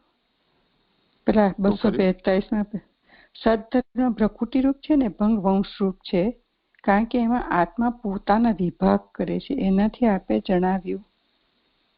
મને પછી બીજો પ્રશ્ન છે પણ આપને ધ્યાન નહીં કર, કાલે હું રેકોર્ડિંગ સાંભળી લઈશ, વાંધો નહીં. હા, મને આજે આ શ્લોક ચાલુ થયો ને ત્યાં પહેલી લીટી છે કે પહેલા પ્રાપ્ત થયેલા ફળનો ભંગ એટલે નાશ અહીં કહે છે. તો જે પહેલા પ્રાપ્ત થયેલું ફળ એટલે જે 31મા શ્લોકમાં જે ઉત્થાનિકામાં કીધું ને, જે કે ભ્રુકુટી વિસ્તારવી પરમેશ્વરનું સ્થાન છે, એ વાક્ય પ્રમાણે ભ્રુકુટી શબ્દથી ભગવાને કરે રીતે આપેલ ફળ કહે છે. એટલે 31મા શ્લોકમાં જે ફળ આપેલું છે તેનો અહીંયા નાશ કહે છે એવું હું સમજી. તો એ રીતનું આવે છે કે આ જિજ્ઞાએ કીધું, જિજ્ઞાબેને કીધું તે પ્રમાણે આવે. એમણે એવું કીધું કે એમણે ઇન્દ્રયાગ કર્યો ને તેનું એને લીધે આ દુઃખ આવ્યું, તે ફળનો નાશ, મને એવું ધ્યાન છે.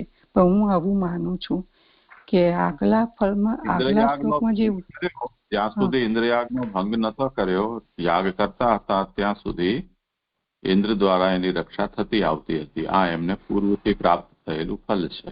જ્યારે એ યાગને અટકાવ્યો તો એમને ફળનો ભંગ થયો, એટલે સંકટ આવી ગયું.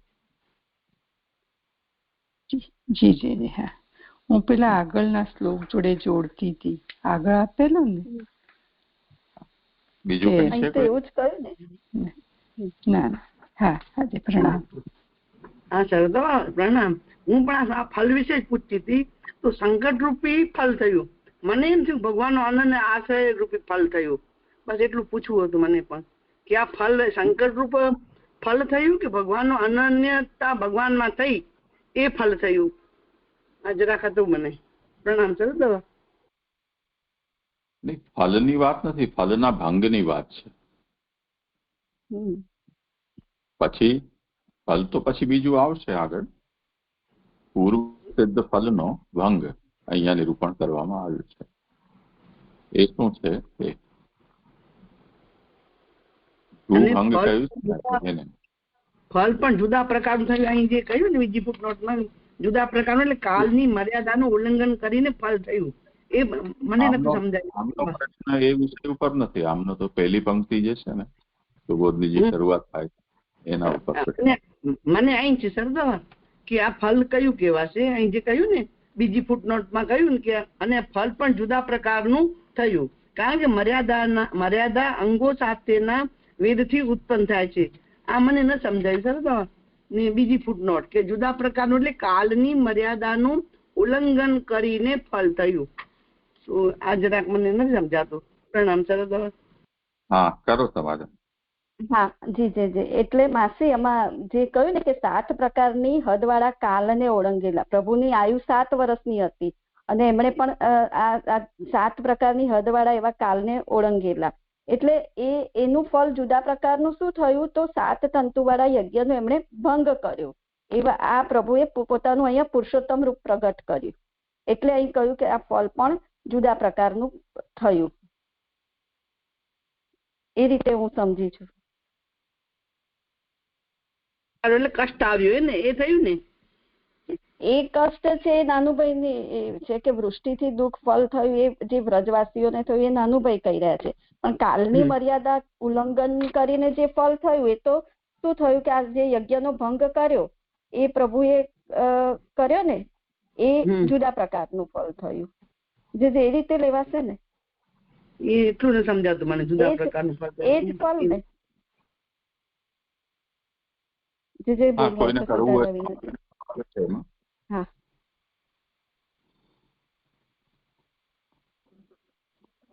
જે મને એવું લાગે છે કે આ 7 તંતુવાળા યજ્ઞનો ભંગ કર્યો ને અને ફળ પણ જુદા પ્રકારનું થયું, તો ભંગ કર્યા પછી જે રિઝલ્ટ આવ્યું કે અનન્યાશ્રય બધાને મળ્યો, ઇન્દ્રનો માન ભંગ થયો, એ મળ્યું જુદા પ્રકારનું. પહેલા તો એ લોકોને આ જે વૃષ્ટિના કારણે એ લોકોના ગાય ને બધું મળતું હતું, ગોધન ને બધું એ પહેલા મળતું હતું. હવે આ યજ્ઞનો ભંગ કર્યો એટલે ઇન્દ્રમાન ભંગ થયું અને પ્રભુમાં આશ્રય થયો, એમ ફળ જુદા પ્રકારનું થયું એવું મને સમજાયું. પ્રણામજી. ના જે પારુલબેન કે છે તો મને નથી લાગતું. અહીં તો એ જ કે છે કે તેથી જ 7 તંતુ વાળા યજ્ઞનો ભંગ કર્યો અને ફળ જે આ યજ્ઞનો ભંગ થયો એ જ ફળ, એ ફળ જુદા પ્રકારનું થયું. મને તો આ જ સમજાય છે. જે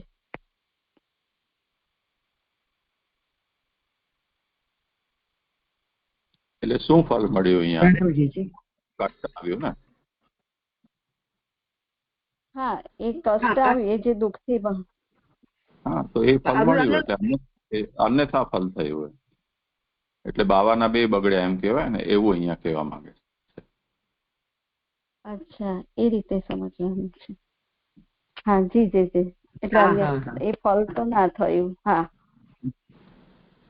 યજ્ઞનો ભંગ, હા યજ્ઞનો ભંગ ને જ ફળ સમજી બેઠી. હા, એવું ફળ થયું. બરોબર, એવું થયું છે બધા કે 2 ગયા એવું ફળ થયું, કઈ ન મળ્યું.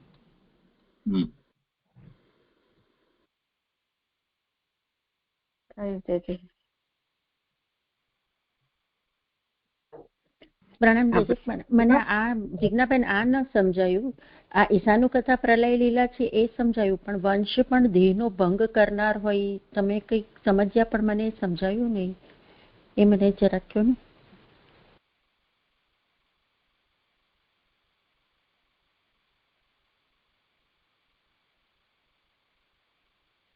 તમારો ફોન મ્યુટ છે. હા હા જી. એટલે જે અહીં કહ્યું ને કે આગળ પણ કહ્યું ને ભંગ 242 પેજ ઉપર ભંગ વંશરૂપ થાય છે, કારણ કે એમાં આત્મા પોતાના વિભાગ કરે છે. એટલે એ રીતે જે સમજવાનું, વંશ પણ દેહનો ભંગ કરનાર હોય. જે આગળ પણ આજ્ઞા કરી કે બલિ, વિરોચન, પ્રહલાદ, એ રીતે જે વંશ પરંપરાગત થી જે બહુ નથી પ્રોપર એવું કહ્યું હતું કે મન્વંતરમાં જે આવ્યો ને મનુનો વંશ વેલો, એમ કહ્યું, એવું કહ્યું કે એમ પોતાના મનુએ પોતાના વિભાગ થયા ને, બધી વંશાવલી જે આવે છે એ રીતે અહીંયા કહ્યું આત્માના વિભાગ કરે છે. હા,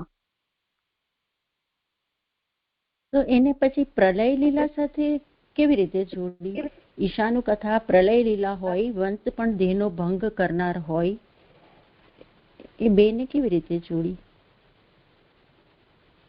એ 2 વસ્તુ મને જોડાઈ નહીં.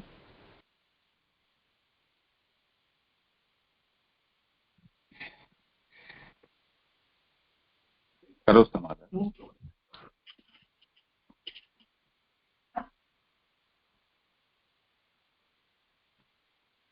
એટલે લય થઈ જાય છે ને ઈશાનું કથા પર. જે હમણાં કહ્યું ને 3 પ્રકારની હોય છે, સર્ગ, વિસર્ગ અને એ રીતે 3 પ્રકારની લીલા હોય છે ને, ઉત્પત્તિ, સ્થિતિ અને લય. એ રીતે અહીં પણ દેહનો ભંગ થાય છે, લય થઈ જાય છે.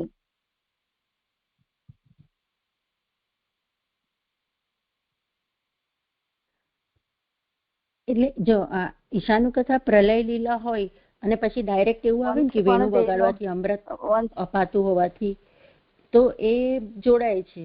પણ આ વચ્ચે જે એક લાઈન આવી ગઈ ને, વંશ પણ દેહનો ભંગ કરનાર, દેહનો ભંગ એકલો લ્યો તો પણ જોડાય, પણ વંશ પણ કરીને જે કહ્યું ને, મને જે હજુ નથી ગોઠવાતું છે. હા, કરશે.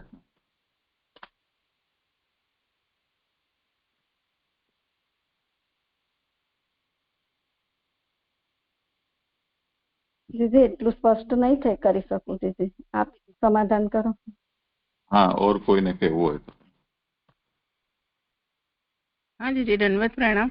જે આપે હમણાં એવું સમજાવ્યું આ ફૂટનોટમાં કે ઉત્પત્તિ સર્ગ અને ઉત્પત્તિથી સર્ગ વિસર્ગ લીધું, સ્થિતિથી સ્થાન પુષ્ટિ ને ઉતિ મન્વંતર લીધું, અને ઈશાનું લયમાં ઈશાનું કથા મુક્તિ ને નિરોધ એ બધો ક્રમ આવશે. એ રીતે સમજાવ્યું તું જે આપે, એવું મને ખ્યાલ છે. અને વંશમાં રામવંશ અને એટલે ચંદ્રવંશ અને એ યદુવંશ એ રીતે સમજી શકાય. ચંદ્રવંશ અને સૂર્યવંશ રામવંશનો આવું સમજી છે. એનો અહીંયા સંદર્ભ નથી જણાતો, આ જુદો વિષય ચાલે છે. હા જી જી પ્રણામ જી. પણ આ ઉત્પત્તિ સ્થિતિ લઈને આપે આમાં સમજાવ્યું એ બરાબર છે જે હું આવું સમજી. એ તો થઈ ગયું. એ તો સપ્તમ અહીંયા 7ની જે સંગતિ છે એને લઈને આ વાત થઈ રહી છે, અને એને અહીંયા લયાત્મક બતાવી રહ્યા છે.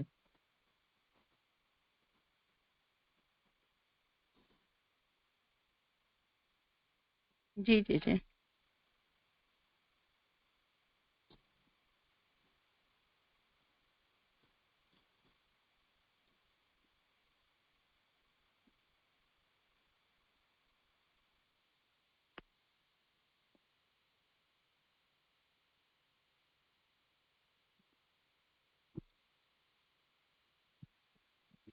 હા જે દંડવત પ્રણામ.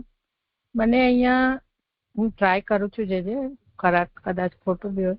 અહીંયા કહી રહ્યા છે કે દેહનો ભંગ કરનાર હોય, એટલે જે પ્રભુએ વેણુ વગાડીને જે અમૃત આપ્યું છે, તો એમને પોતાના દેહના જે આધિભૌતિક જે બી હોય દુઃખ, એ લોકોને સ્પર્શ બી થવા દીધો નથી. એ રીતે એ 7 દિવસ કે એ લોકોને 7 દિવસ કન્ટિન્યુઅસ પ્રભુનું વેણુનું જ પાન કર્યું છે, અને કોઈ ભૂખ વગેરે કઈ બી આધિભૌતિક એમને લાગ્યું જ નથી, સ્પર્શ પણ નથી. એ રીતે મને અહીંયા સમજાઈ રહ્યું છે દેહનો ભંગ કરનાર. હા એ બરાબર પૂર્ણિમાબેન, પણ આગળ જે વંશ પણ લખ્યું છે એને કેવી રીતે? હા એ પૂછી રહ્યા. વંશ પણ દેહનો ભંગ એ નથી જોડાઈ રહ્યું.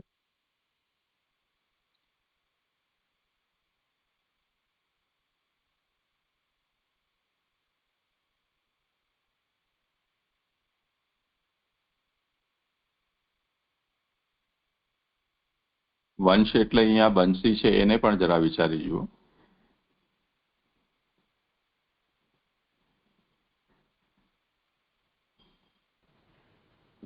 વંશી લઈએ તો જોડાઈ ગયું, તો બધું જ જોડાઈ ગયું. પણ પછી હવે મને એ પ્રશ્ન છે કે ઈશાનું કથા ને આપણે પ્રલય લીલા લીધી, તો ઈશાનું કથા, નિરોધ અને મુક્તિ એ 3 આવ્યા, તો પછી આશ્રય કઈ લીલા ગણાશે?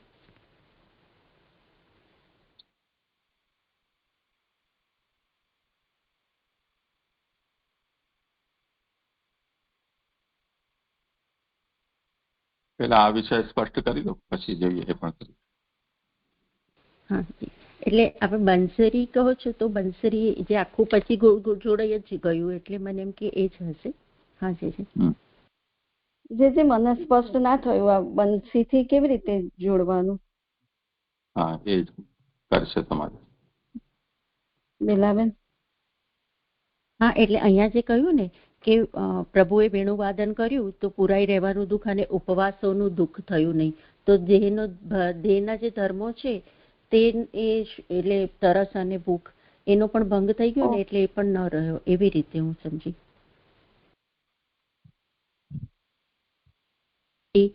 વેણુ વગાડવાથી અમૃત અપાતું હોવાથી, એટલે જે અહીંયા કહ્યું છે કે પુરાઈ રહેવાનું દુઃખ, તો એ પણ અહીં તો એમ કહ્યું ને કે વંશ પણ દેહનો ભંગ કરનાર હોય, દેહનો ભંગ કરનાર હોય એમ કહી રહ્યા છે. એટલે બંસરીનું વાદન. હા, એ પણ દેહનો ભંગ. એટલે દેહનો ભંગ ઇન ધ સેન્સ કે ફિઝિકલી દેહનો ભંગ નથી થયો, પણ દેહના જે ધર્મો છે ને એ હવે દુઃખ નથી આપતા. હા, એવી રીતે હું સમજી જે છે.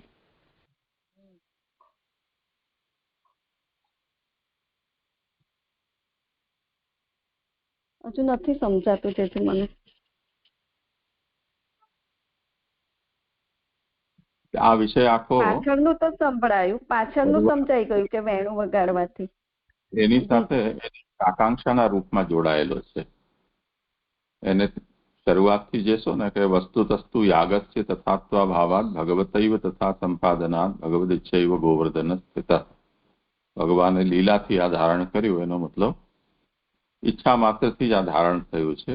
શ્રીહસ્તનો તો ટેકો કેવલ ક્રિયાશક્તિના પ્રયોગ વિના આવું ન થઈ શકે. એ કેવલ દેખાડવા પૂરતું જ થયું છે.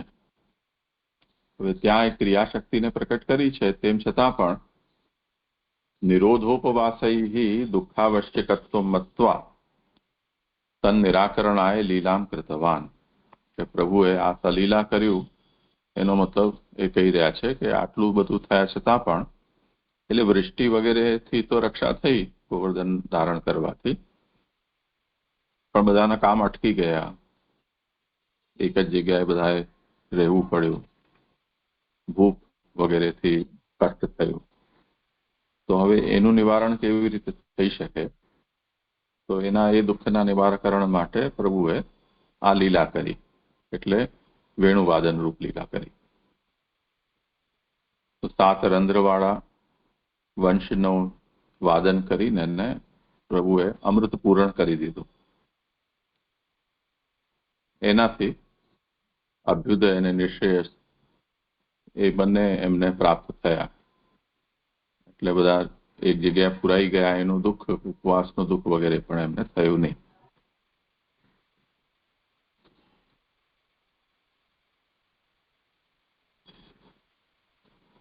એ વાતને અહીંયા સમજાવી રહ્યા છે આ કે તેન સદ્ધર્મસ્ય પ્રકારાંતર સ્થિતિરેવ ભંગઃ ઇતિ સિદ્ધ્યતે.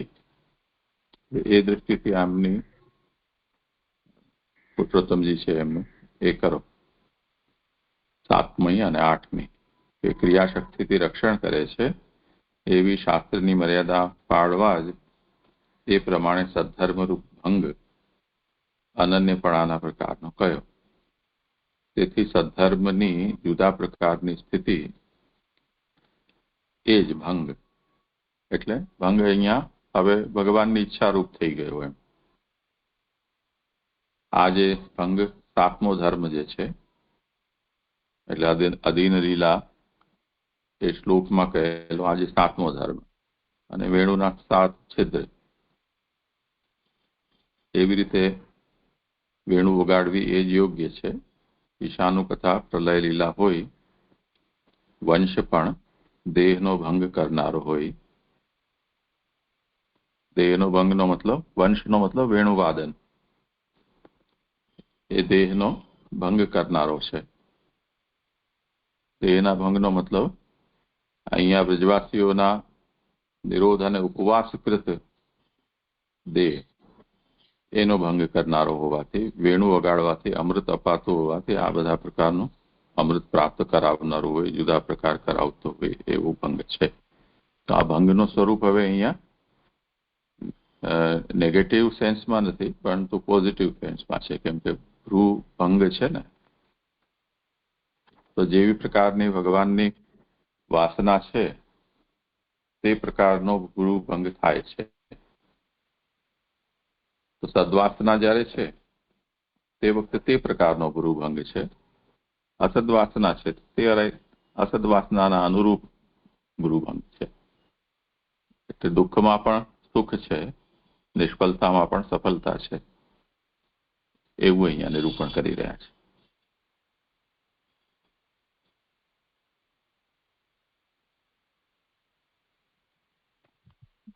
એટલે દેહનો ભંગ એટલે વ્રજવાસીના દેહના ભંગની જ અહીં વાત થઈ રહી છે. હા, થઈ છે. એટલે ભગવાનનું બંસી વગાડવું એ જ ભંગ છે.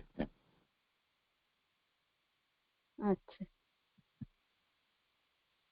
વંશ પણ દેહનો ભંગ કરનાર હોય.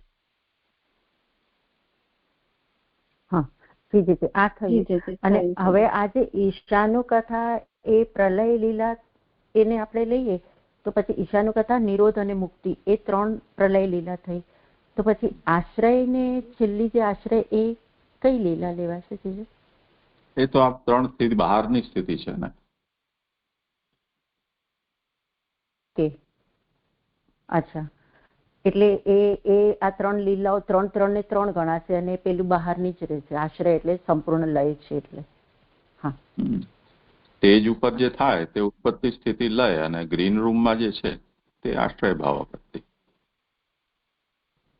હા હા, પ્રણામ છે. સારી રીતે થયું. હા, સુંદર થયું. જે મારો શ્લોક સંપન્ન થયો. કોટી કોટી દંડવત પ્રણામ. જે દંડવત પ્રણામ. જે હવે મારો વારો છે, લઉં આગળ? હા, કરો.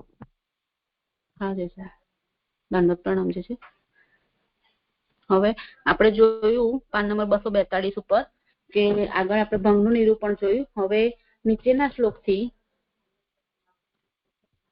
સારી રીતે કરેલ સૂચનનું નિરૂપણ કરે છે. એટલે એમાં જે સંસૂચન આવે છે ને એની આગળ આ શ્લોકમાં નિરોધની વાત કરી રહ્યા છે. શ્લોક લઉં છું.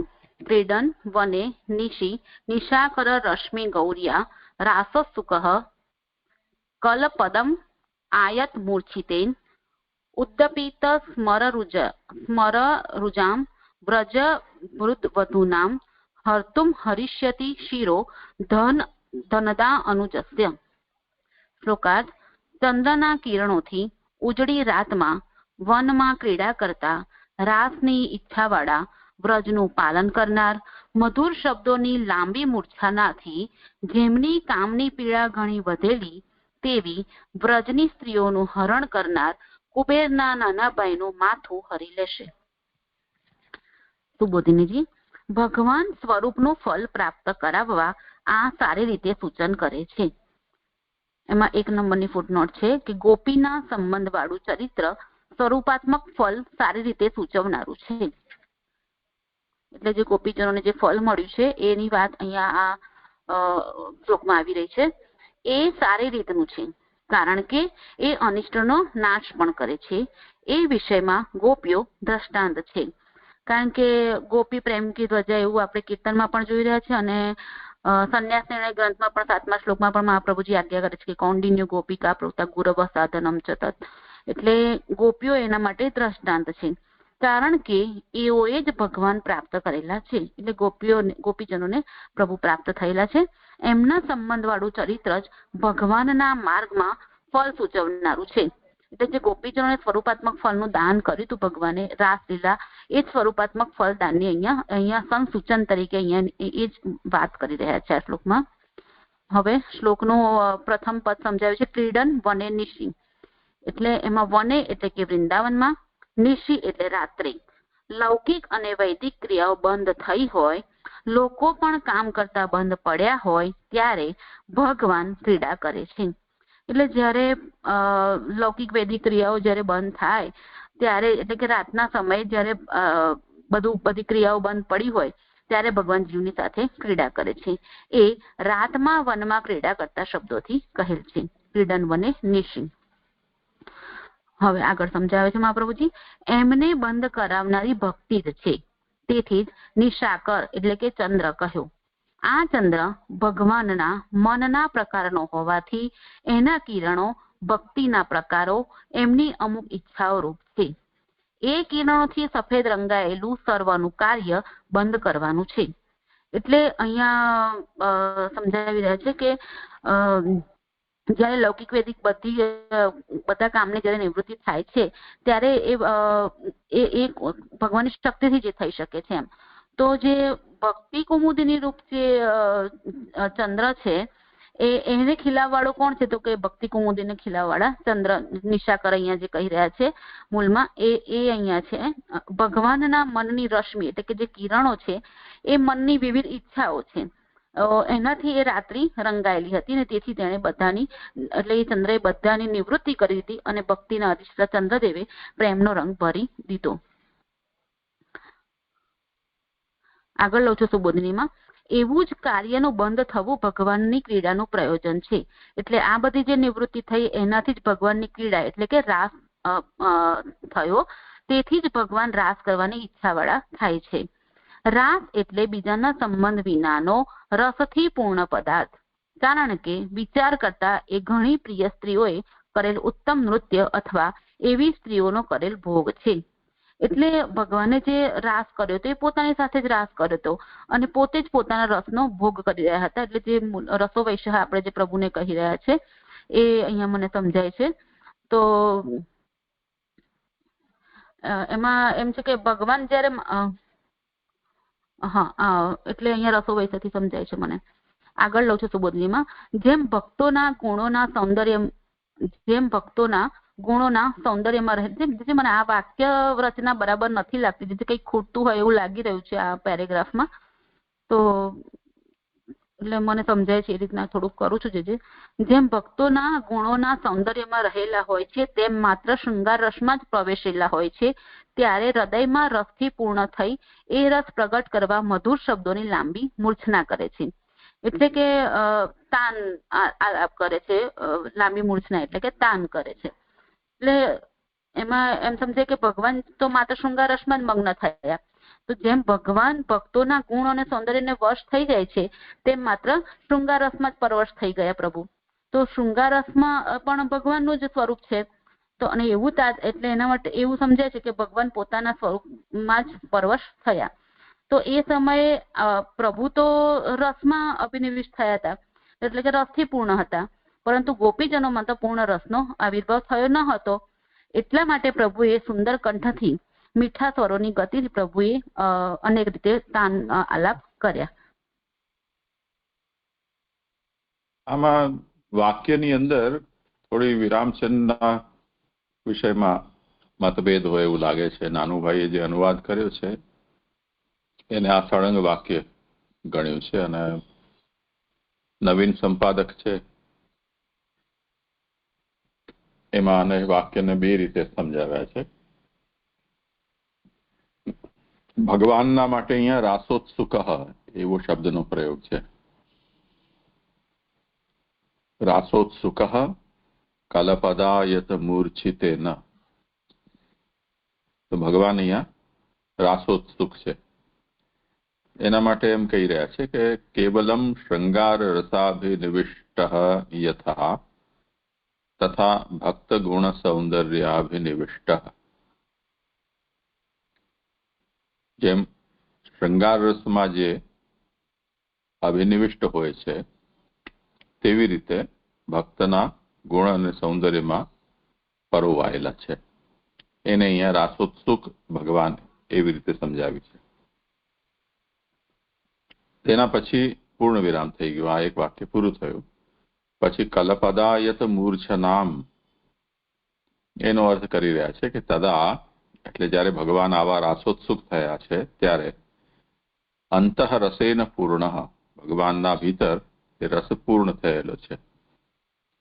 તદ રસાવિર્ભાવાર્થમ એ રસના આવિર્ભાવ માટે એટલે બહાર પ્રકટ કરવા માટે ભગવાને આવી મૂર્છના કરી છે. એટલે આ પ્રકારના તાન વગેરે છે એનું ગાન કર્યું છે.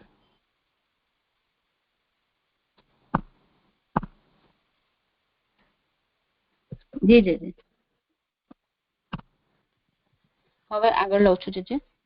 એ મૂર્છના બીજાઓના હૃદયમાં રસ ઉત્પન્ન કરવા માટે છિદ્ર કરે છે અને એ છિદ્રમાં ભગવાનનો સંબંધ ન હોવાથી રસ ભરાતો ન હોવાથી ભગવાનના સ્મરણ રૂપ સ્મર એટલે કે કામદેવ પ્રવેશે છે. એ વિષય ન હોવાથી રોગ રૂપે પરિણમે છે. એમાં 3 નંબરની ફૂટનોટ છે. આમાં 2 નંબરની ફૂટનોટમાંથી રહી ગઈ. 254 છેલ્લી લીટીઓ બંધ પડ્યા હોય ત્યારે ભગવાન ક્રીડા કરે છે.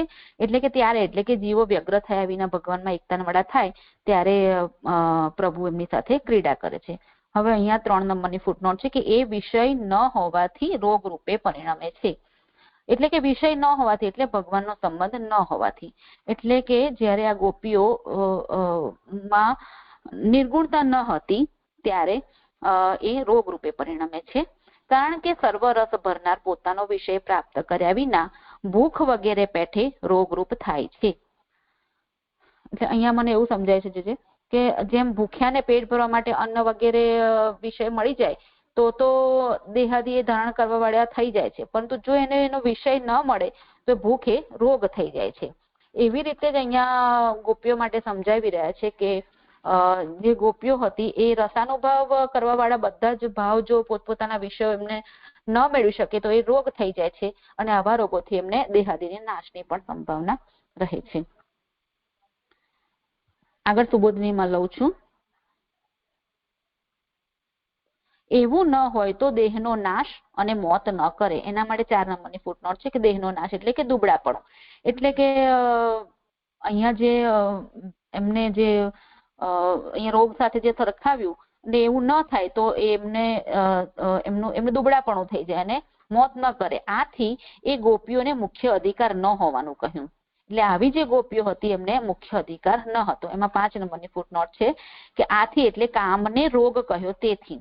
એટલે એમનામાં સ્મર એટલે કે કામદેવે પ્રવેશ કરેલો હતો એટલે એ ગોપીઓને મુખ્ય અધિકાર ન હતો. કારણ કે ભગવાનના સંબંધના કામનો ભગવાનના ધર્મમાં પ્રવેશ થતો નથી. એટલે કે જયારે કે ભગવત સંબંધી કામના ન હોય ને તો પણ એટલે ભગવાન સંબંધી કામના ન હોવાની પણ ભગવાનમાં જ કામના રાખવી એવું અહીં સમજાવી રહ્યા છે મહાપ્રભુજી. એટલે ભગવાનના સંબંધના કામનો ભગવાનના ધર્મમાં પ્રવેશ થતો નથી.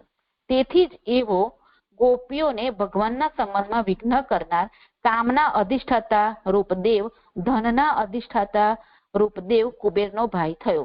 એમાં 6 નંબરની ફૂટનોટ છે કે એથી એટલે લૌકિક ભાવવાળી. એટલે જે આ લૌકિક ભાવવાળી ગોપીઓ હતી એમના સંબંધમાં એટલે જે એ પ્રભુ માટે આવ્યા હતા છતાં પણ એમાં વિઘ્ન થયું. કારણ કે એમને લૌકિક ભાવ હતો એટલા માટે અહીંયા ગાડે કામના અધિષ્ઠાતા જે દેવ કુબેર હતા એમના નાના ભાઈ એટલે કે શંખચૂડ એમને લેવા માટે આવ્યો. આગળ સુબોધનીમાં લઉં છું. એઓને વિઘ્ન કરનાર થયો. એમ હોવા છતાં પણ ભગવાને પોતાની ઈચ્છાથી પ્રવૃત્તિ કરેલી હોવાથી વ્રજનું પાલન કરનાર અને સ્ત્રીઓને હરનાર શંખચૂડનું માથું હરી લેશે. જે મૂળમાં કીધું હરતુમ હરિષ્યતિ શિરો. એને મહાપ્રભુજી અહીંયા સમજાવે છે કે ભગવાને જે પોતાની ઈચ્છાથી જે રાસ કરેલો અને વ્રજનું પાલન પણ પ્રભુ જ અહીંયા કરી રહ્યા હતા. તો એ સ્ત્રીઓને જે હરનાર શંખચૂડ હતા એમનું માથું અહીંયા એટલે સ્ત્રીઓનું રક્ષણ અહીંયા શંખચૂડથી પ્રભુ પોતે જ અહીંયા કરી રહ્યા છે. આગળ મહાપ્રભુજી સમજાવે છે કે 3 ગુણોમાં પ્રવેશ કરેલાઓને જ એવો રોગરૂપ કામ થાય ત્યારે એમાં વિઘ્ન થાય છે. એટલે આ જે ગોપીજનો હતા એમાં સત્વ, રજ, તમ એ 3 ગુણો એમનામાં પ્રવેશ કરેલા હતા એટલે એમનામાં આવો રોગ થયો અને આવું વિઘ્ન આવ્યું એમ. પરંતુ 3 ગુણોથી પર ભગવાનમાં આસક્તિ વાળાઓને વિઘ્ન થતું નથી. એટલે પ્રભુ તો નિર્ગુણ છે તો એમનામાં એમ ભગવાનમાં જેમને આસક્તિ હોય તો એમનામાં આવું વિઘ્ન થતું નથી. તેથી ભગવાને એનું માથું હરી લીધું. એટલે શંખચૂડનું માથું પ્રભુએ હર્યું. હવે આગળ કલપદ આયત મૂર્છિતેને એ પદને સમજાવી રહ્યા છે કે કલાહા એટલે અસ્પષ્ટ મધુર પ્રગટ થયા વિનાના પરમાનંદ પ્રાપ્ત કરાવનારા શબ્દ બ્રહ્મરૂપ સ્વરો. તેઓનું પદમ એટલે કે સ્થાન, ગીત વગેરે અને એવા ગીતરૂપ થયેલા શબ્દો. એમાં વાક્યનો અર્થ કાર્ય કરનાર ન હોવાથી શબ્દોનું જ એઓમાં સ્વાતંત્ર્ય છે.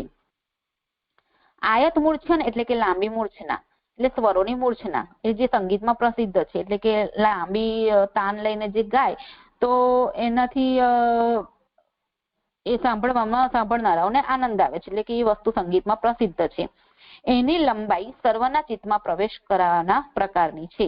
એટલે જેટલું લાંબા તાન લઈને લે તો એ સાંભળનારને એટલો વધારે આનંદ આવે છે. એમ સૂચવેલું છે કે મૂર્છના વાળા શબ્દથી બીજા કોઈ રસ અથવા અવિવેક વગેરે ઉત્પન્ન થતા નથી.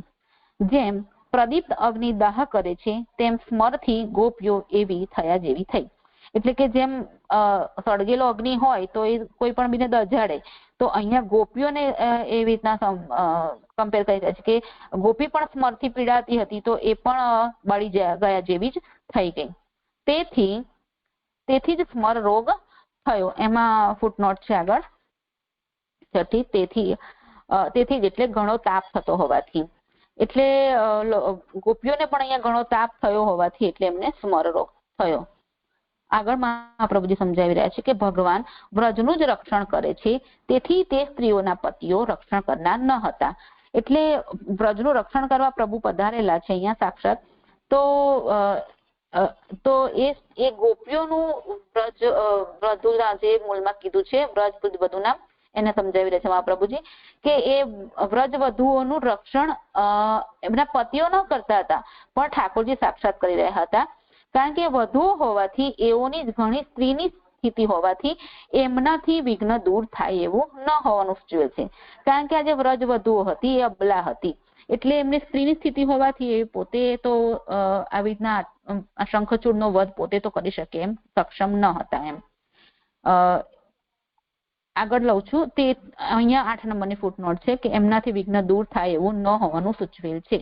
તો 8 નંબરની ફૂટનોટમાં કહે છે કે મુખ્ય ભક્તિ થવામાં વિઘ્ન કરનાર કામ દૂર થાય એવું ન હોવાનું 10મા સ્કંદમાં જુદા જુદા પ્રકારની શાસ્ત્રમાં ન કહેલી ભક્તિનું જ નિરૂપણ કરેલું હોવાથી કામ, ક્રોધ, લોભ વગેરે વિઘ્ન દૂર કરનારાઓને દૂર કરીને ભગવાન ફળ આપશે એવી રીતે સંસૂચન કરવું. જે આપણને ઉત્થાનિકમાં સંસૂચન કીધું ને એ અહીંયા મેચ થાય છે.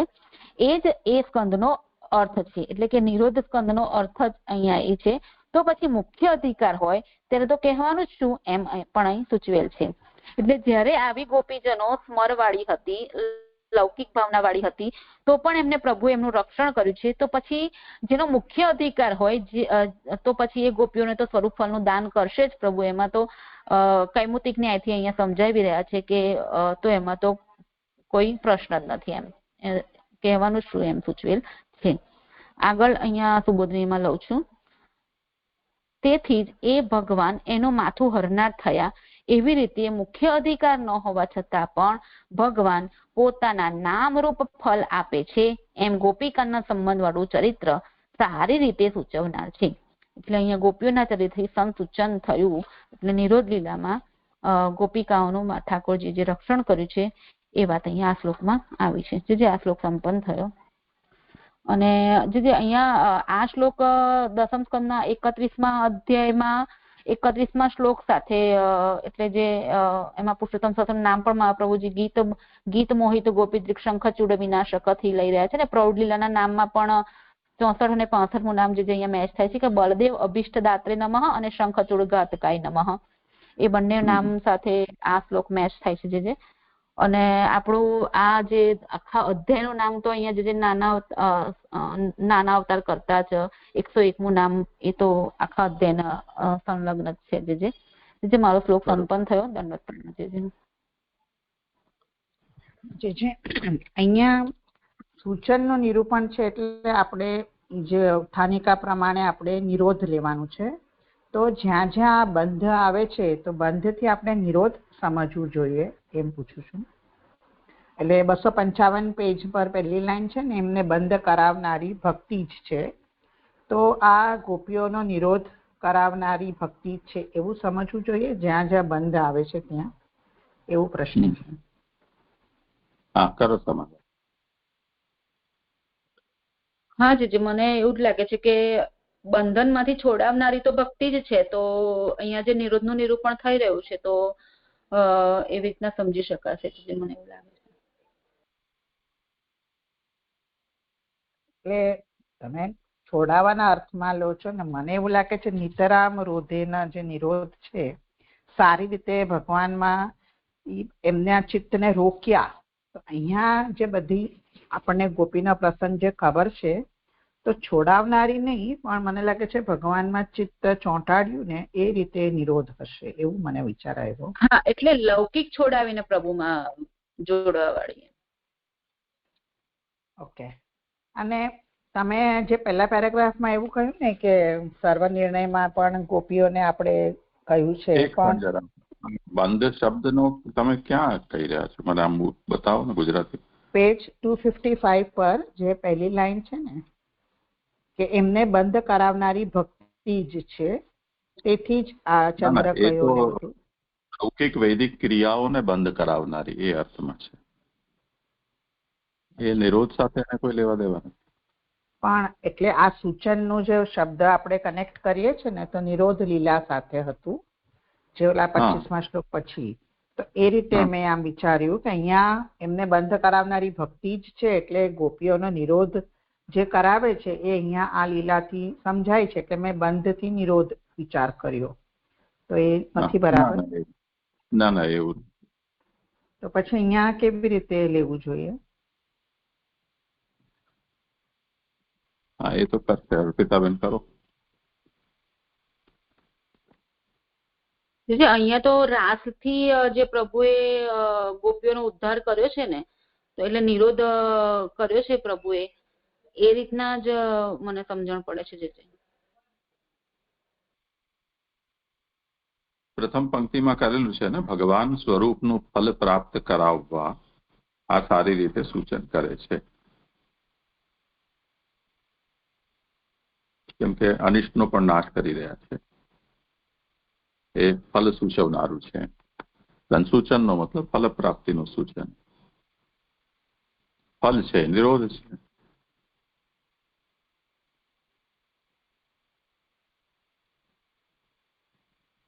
આગળ જેમનો વારો હોય. હા, જે છે હજી પ્રશ્ન, એટલે ઓકે, એ સમજ પડી ગઈ. અને આપે જે હમણાં કહ્યું ને, તો એ વિષયમાં ગોપીઓ દ્રષ્ટાંત છે, કારણ કે એઓએ જ ભગવાન પ્રાપ્ત કર્યા છે. ત્યાં અર્પિતાબેને સર્વનિર્ણયનો સંબંધ કર્યો, તો એ તો અહીંયા ન આવે ને. ત્યાં આપણે ગોપીઓને તો વિરહના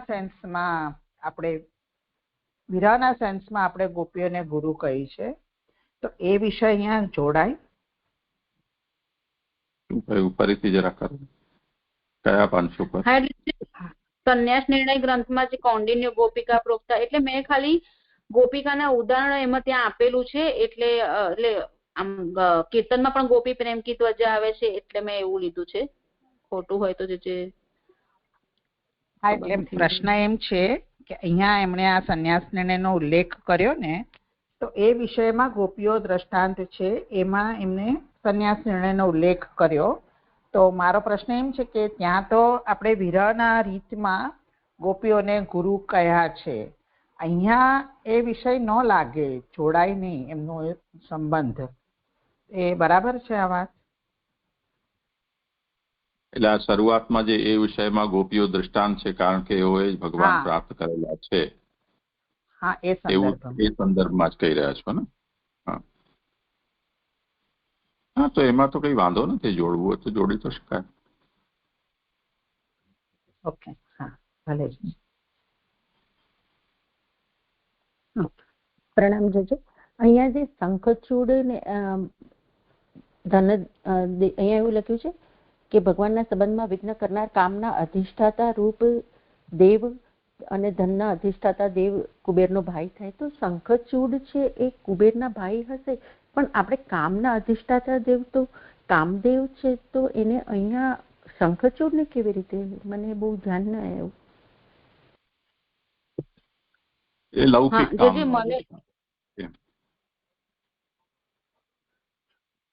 અને જે 31મા અધ્યાયમાં જે દસમ સ્કંદના 31મા અધ્યાયમાં છે ને, એમાં તો એનો નોકર બતાવેલા છે. આમના કુબેરના નોકર બતાવ્યો છે, અહીંયા નાનો ભાઈ બતાવ્યો છે, અને ગુહ્યક તરીકે બતાવેલા છે. પુરુષોત્તમજી અહીંયા એને લખ્યું છે લૌકિક કામના અધિષ્ઠાતા છે, કેમ કે અહીંયા લૌકિક કામવતી જે હતી એમના માટે આ પ્રતિબંધક રૂપ થયો, એટલે આ લૌકિક કામનો અધિષ્ઠાતા છે એમ.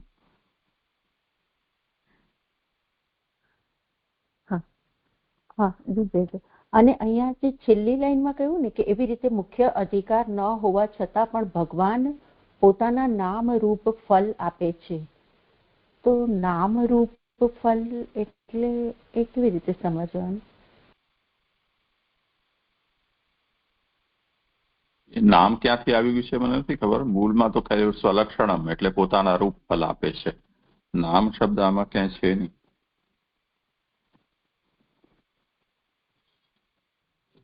હા જી જી જી ઓકે. અને અહીંયા એક છે ને એવું વાક્ય લખ્યું છે 255 પેજ ઉપર કે રાસ એટલે બીજાના સંબંધ વિનાના રસથી પૂર્ણ પદાર્થ. એટલું થયું. પછી કારણ કે વિચાર કરતા, પછી એ જે કારણ કે વિચાર કરતા ને એ મને સમજાતું નથી. પછી એવું લખ્યું છે કે એ ઘણી પ્રિય સ્ત્રીઓ એ કરેલ ઉત્તમ નૃત્ય અથવા એવી સ્ત્રીઓનો કરેલ ભોગ છે. પણ આ વિચાર કરતા એટલે અહીંયા કારણ કે એવી રીતનું પ્રભુએ રાસ કર્યો છે એવી રીતે અહીંયા કારણ કે વિચાર કરતા કહ્યું છે.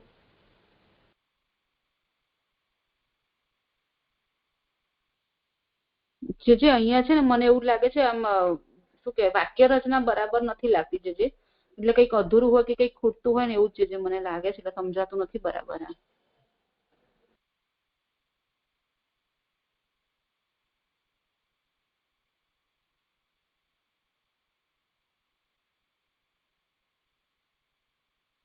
એવું તો કંઈ નથી, જેમ છે તેમ જ છે. રાસો નામ રસેન પૂર્ણ પદાર્થો અન્ય સંબંધ રહિત. આ રાસની પરિભાષા કરી. રસથી જે પૂર્ણ પદાર્થ હોય તે રાસ, અને જેમાં અન્ય સંબંધ ન હોય તો અન્ય સંબંધ રહિત રસથી પૂર્ણ પદાર્થ રાસ કહેવાય છે.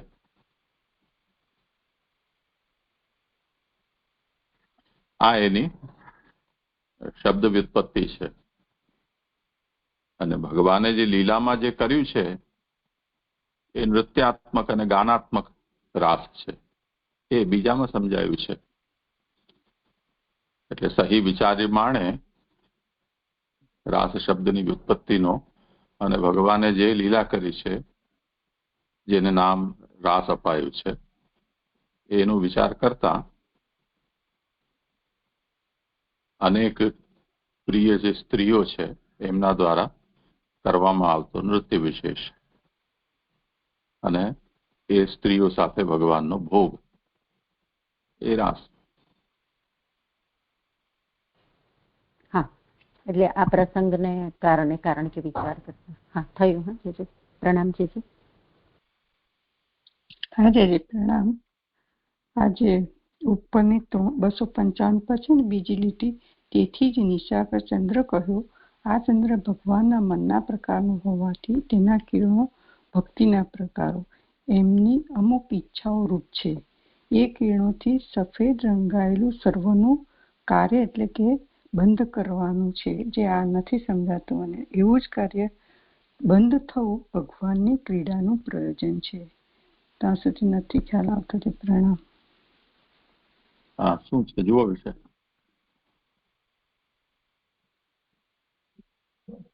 એટલે જે મને એમ એવું સમજાયું છે કે એટલે આ જે લૌકિક વૈદિક ક્રિયાઓ બંધ થઈ ને તો એનાથી જ ભક્તિ થશે. અને એ માટે એના માટે નિષ્ઠા કરે એટલે કે ચંદ્રને કહી રહ્યા છે કે તો આ જે ચંદ્ર એટલે કે ભગવાન છે ને એમનું એટલે મનને ચંદ્ર સાથે સરખાવી રહ્યા છે. કારણ કે મનના અધિદૈવિક દેવતા ચંદ્ર થાય. તો એ રીતના અહીંયા કે છે કે ચંદ્ર એ ભગવાનના મનના પ્રકારનો હોવાથી એના કિરણો એટલે કે જે મૂળમાં નિષ્ઠાકર રશ્મિ ગૌરિયા છે ને એને સમજાવે છે કે એના કિરણો ભક્તિના પ્રકારો એમની અમુક ઈચ્છારૂપ છે. એટલે પ્રભુની ઈચ્છા છે રાસની એમ. એટલા માટે બધાને પ્રવૃત્તિથી બંધ કરાવ્યા, નિવૃત્ત થયું એમાંથી બધા. અને એ ચંદ્ર એટલે જે ડિટેલમાં આપ સમજો અને વધારે મને એટલું તો બહુ સારી રીતે નહીં સમજાઈ શકતી.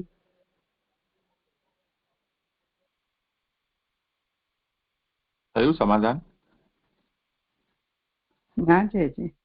એને પછી આગળ પણ છે, એ કિરણોથી સફેદ રંગાયેલું સર્વનું એટલે કે કાર્ય બંધ કરવાનું, એવું જ કાર્યનું બંધ થવું ભગવાનની ક્રિયાનું પ્રયોજન છે. અને આ મનના પ્રકારનો એ તો ખ્યાલ આવે, પણ કિરણો ભક્તિના પ્રકારો અને અમુક ઈચ્છાઓ રૂપ છે. અને સફેદ રંગ સાથે કંઈ કર્યું છે એ જ નથી સમજાતું. છે પ્રણામ છે.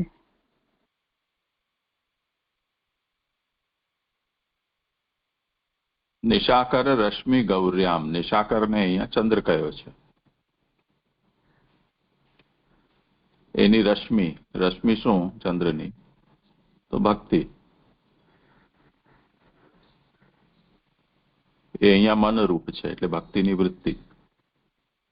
તો ચંદ્રની આ ઈચ્છા વિશેષ છે.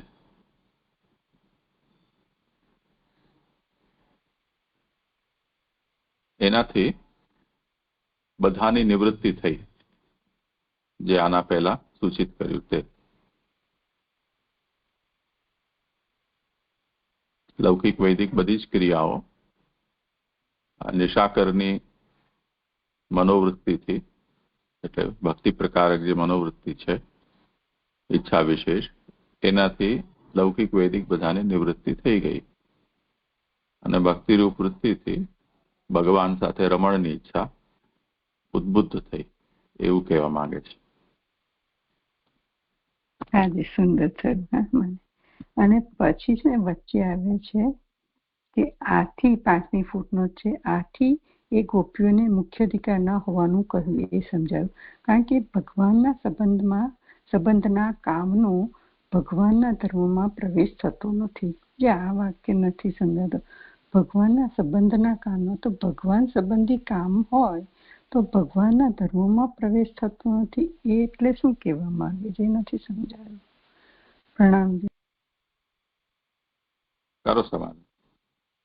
હા, જે મને એમ એવું સમજાય છે કે ભગવત સંબંધી કામના ન હોવી જોઈએ, પણ ભગવાનની જ કામના રાખવી જોઈએ. એમ તો ભગવાનના ધર્મમાં, તો એવી જો ભગવત સંબંધી કામના રાખીશું તો ભગવાનના ધર્મમાં પ્રવેશ નહીં થાય. એમ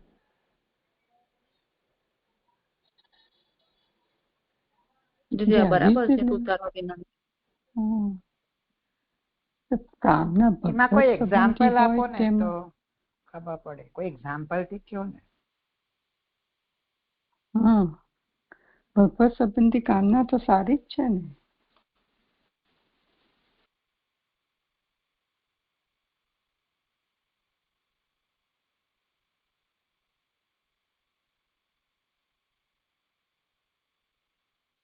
જે વિનંતી આપ સમજાવો ને. હા, જોઈએ કોઈ કઈ કેવું હોય. આ જે મૂર્છના છે એનું વિવરણ થઈ રહ્યું છે.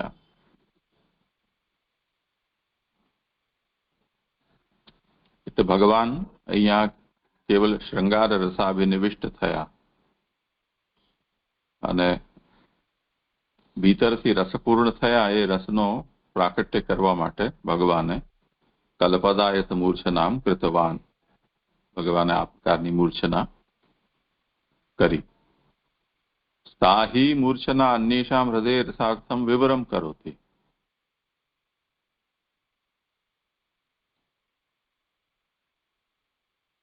આ જે મૂર્છના એને લૌકિક રીતે જ સમજાવી રહ્યા છે કે જ્યારે કોઈ સંગીતના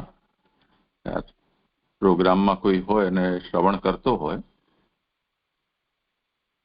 અને મૂર્છના જે વખતે તાન ગાયક પ્રસ્તુત કરે છે તો બીજાઓના હૃદયમાં રસના આવિર્ભાવ કરવા માટે એ વિવર કરે છે, એટલે છેદ કરે છે. પરંતુ એવી લૌકિક પ્રકારની મૂર્છનાના શ્રવણથી જે વિવર થયો છે એમાં ભગવત સંબંધ નહીં હોવાથી રસપૂર્ણા ભાવાત, એમાં રસની પૂર્તિ થતી નથી. તદર્થમ ભગવત સ્મરણાત્મક સ્મરઃ પ્રવિષ્ટ. તેથી અહીંયા શું થયું એ કહી રહ્યા છે કે અહીંયા ભાગવત કામ પ્રકટ થયો. એમાં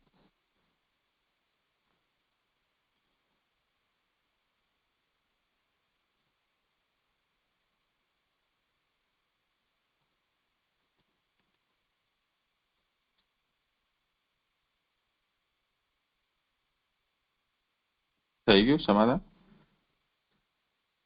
એટલે ભગવત કામ પ્રગટ થયો એ ભગવાનના સંબંધ વાળો નથી, એટલે એને લીધે એ જોડાશે ને એ રોગરૂપ બનશે, એવું બંધ થશે ને. હા, એ બરાબર. એટલે ભગવત સંબંધના કામનો ભગવાનના ધર્મમાં પ્રવેશ થતો, એટલે ભગવત સંબંધી કામ એટલે આ રીતે જોડ્યું એમને મહાપ્રભુજીને. હા હા.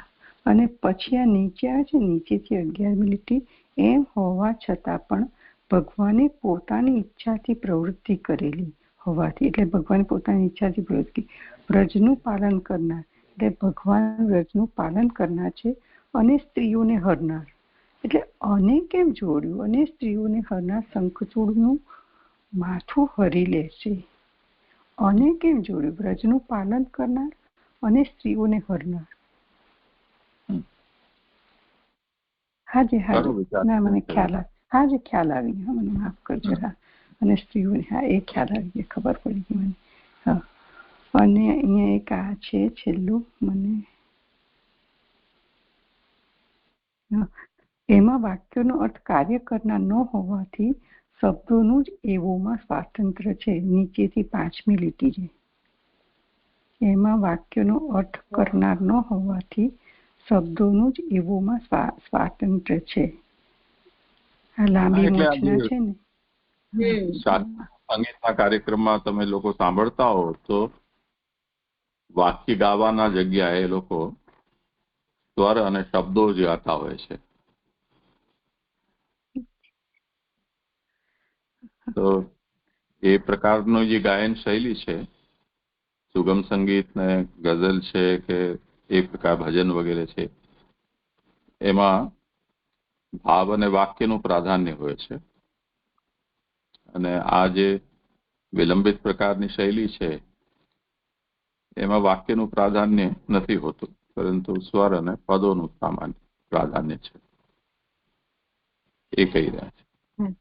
આજે સુંદર થયું. હા, કોટી કોટી પ્રણામ છે. અહીંયા એક હજી પૂછવું છે કે જ્યાં આ ભગવાનની ફલ પ્રાપ્તિ જે નિરોધનું સૂચન કરે છે, તો એમાં આ રાસની વિષયથી એ સમજાઈ જાય છે, તો પછી આ નાના માહીનું માથું હરી લેશે જે શંખચૂડનો પ્રસંગ આવ્યો, એનું શું તાત્પર્ય થયું? તો એ કહેવાની શું જરૂર હતી એ શ્લોકમાં?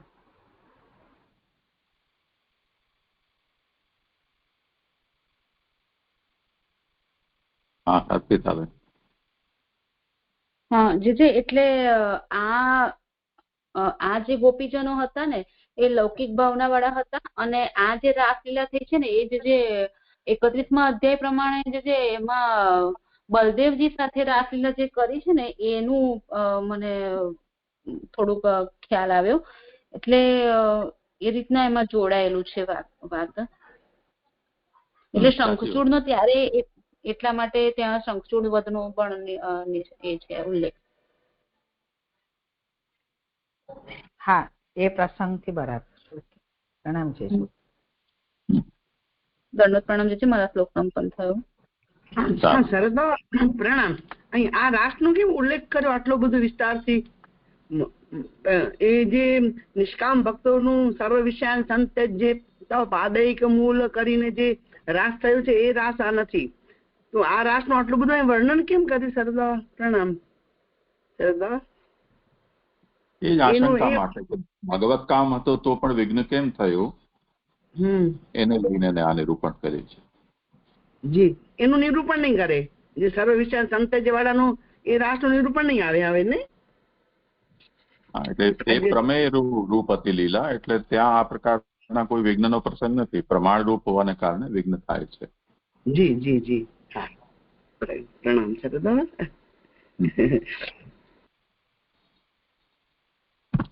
સારું, અહીંયા વિરામ રાખીએ.